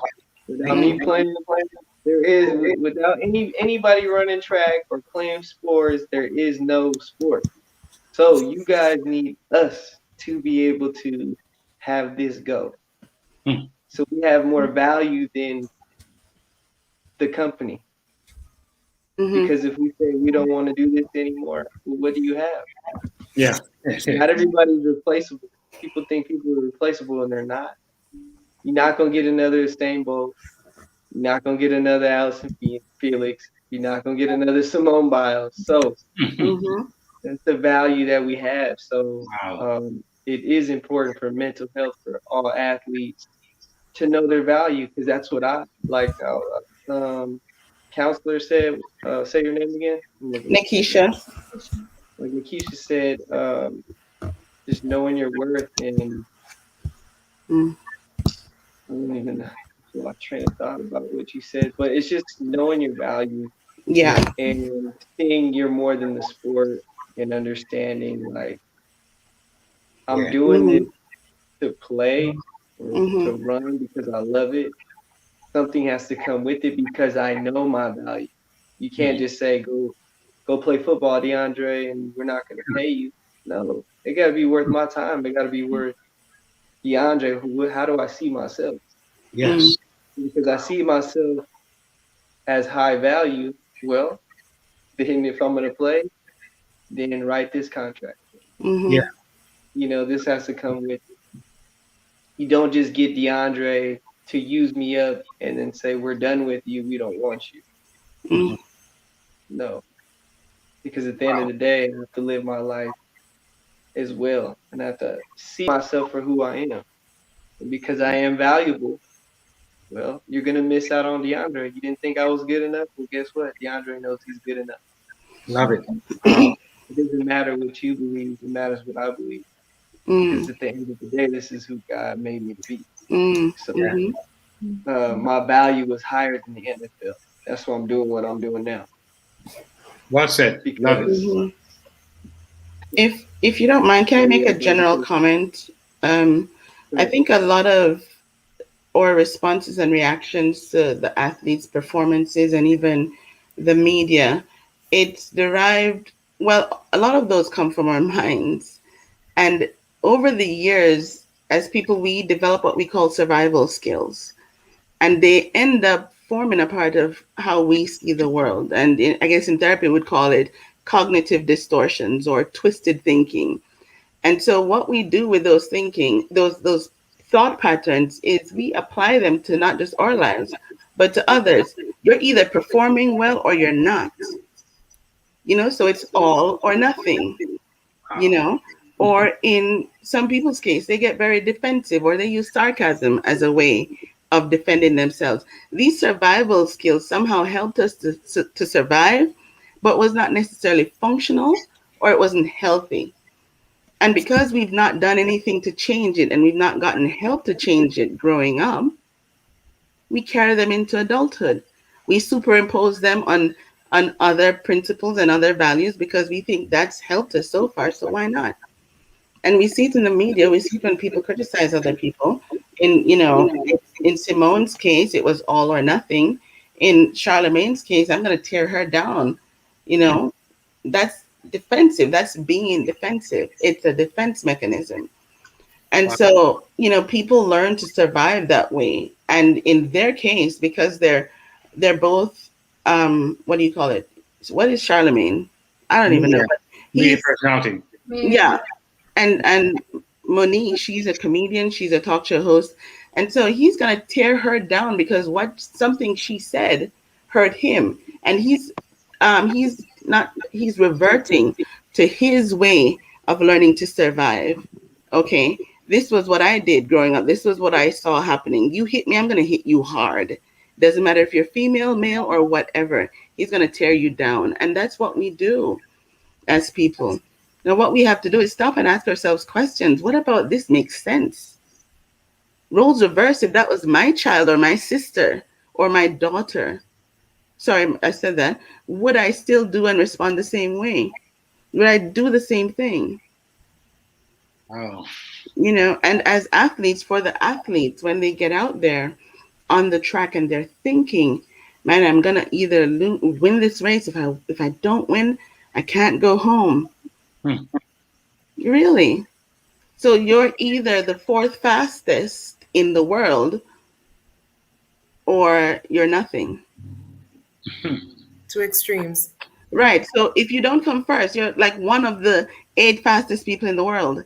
So am I going to see myself as a loser, or am I going to see myself as one of the best? Like DeAndre said, am I going to see myself as the 4th fastest person in the world or a loser? Which one makes you feel better about yourself? Interesting. Well said. So, perspective, putting things in perspective. But yes, you don't go out there thinking, I'm going to go for the 4th fastest position. You go out there to compete at the very highest level. And yes, you want to prepare yourself. You want to say, I'm going to win. But even if I don't, it doesn't change who I am and what I'm worth.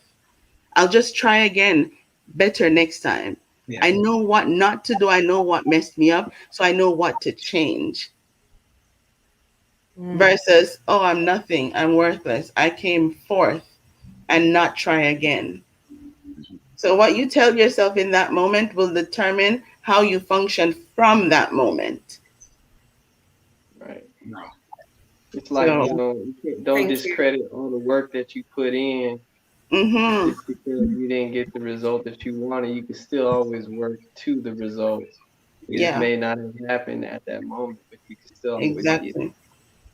Because if you didn't get the gold or bronze at the Olympics, who's to say the next time you run, you break the world record? Yeah. In a sprint, and then what? You know what I mean? Is it doesn't take away from you? It's wow, I did that. You know what I mean? I still put the work in. I put all this work in to get to this point. It may not have been the result that I wanted, but I can always set a goal again to do this again and make it happen. So I think overall as human beings, just people, athletes, you gotta look back at the work that you did put in to get to where you are, even if it wasn't the result at that moment. Because we just look at the result, oh man, I didn't get this. What about all the work you put in? Show yourself some grace. It's really just grace. Show yourself grace to the work that you did put in so you can see. And that's what it comes down to. So yes. Thank you so much, everyone. We are definitely winding up, and we will close with a comment. We have some comments going. We will close with a comment that says, gratitude. None of us are entitled to any of God's grace and favor. Yes. We have to learn not to respond to high emotions, but to build our own support community. And that's where we'd like to end this particular conversation. The importance of having our own support community. So yes, you're a public figure, male or female, and you're doing very well, successful. How much do we support each other? How do we see each other in eyes? Are we seeing them through our own reflection of ourselves? Those are some of the questions we will leave with you this morning. And with that being said, Thank you so much, ladies and gentlemen, for being here with us on Weekends with Marsha, J, and Jesse, to our panelists that were with us and other guests. Thank you so much. We look forward to having you again and again and again. One last activity before we go. We're going to ask each of you, let us know, how can we support you and what it is that you do? I'll start with DeAndre. Oh, with me, you can support me by following me on my Instagram. I have a business page and a personal page.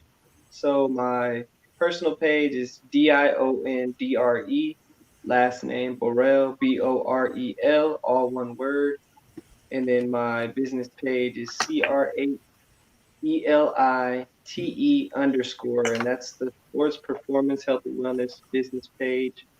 Nikisha, if you want to follow me on there, it'd be great, because some of the things that I want to do is, of course, attacking that mental health and mental performance as well as the spirit. So that's how you can support me, really just want to go at a higher platform to go speak, as well as creating a business and having the free time to do both.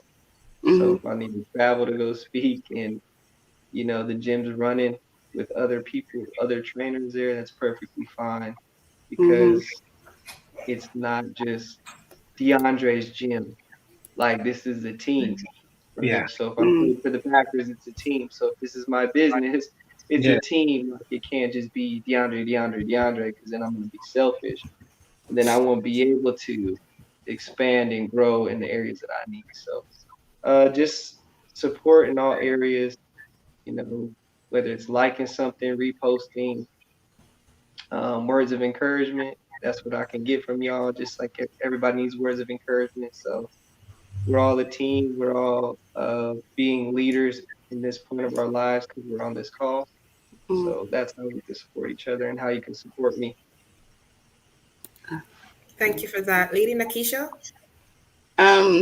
So I thank you. Yes, DeAndre, I think that's an excellent work that you're doing, but I do not have a private page. I work in public mental health. So I work in community mental health, but you can support me by supporting others. And I will say this, one of the things people can start doing, this is how you will support mental health therapists in general, very much, instead of looking through a window, sometimes we need to first start looking in a mirror and start looking at ourselves. How is this serving me? Do that with yourself. Make yourself healthy. Change some of the thought patterns that you had in your life that has brought you to where you're at and did not function for you. And treat other people the way you would want to be treated, But if I do start to do private mental health, I'll definitely send a shout out to Marsha and see if she can put me out there. For sure. We're more than happy to do that for you. DJ KTE, where can we find you? Well, you can find me here. Well, I'm glad to be here anyway, part of this great panel, DeAndre and it's Marin, that's the name, or Martin? Martin, yes. Martin, yes. It was great to be here. But the way you can find me is to support my vision and the network that I'm a part of. Real simple. I say get the app, okay? So if you go to the app store, you can just type in UMERADIO, and you'll see all the great things that we're doing and we want to achieve, and we want to achieve it with you. And if you go there, you can see it all. So again, glad to be here. All right. Thank you so much for that information. And thank you all for being here this morning. Jesse, any closing words? I just want to say thank you all for being here with us. Those who were our guests earlier, those are listeners, our supporters all around the world. I want to say thank you so much. We love having you. Definitely this convo has to be a part 2. And yeah, support, guys. Download the app, UME Radio, and subscribe to UMERadio.com. And I hope to see you guys next week. Thanks. Take care. Across the country, have been connected with millions of donation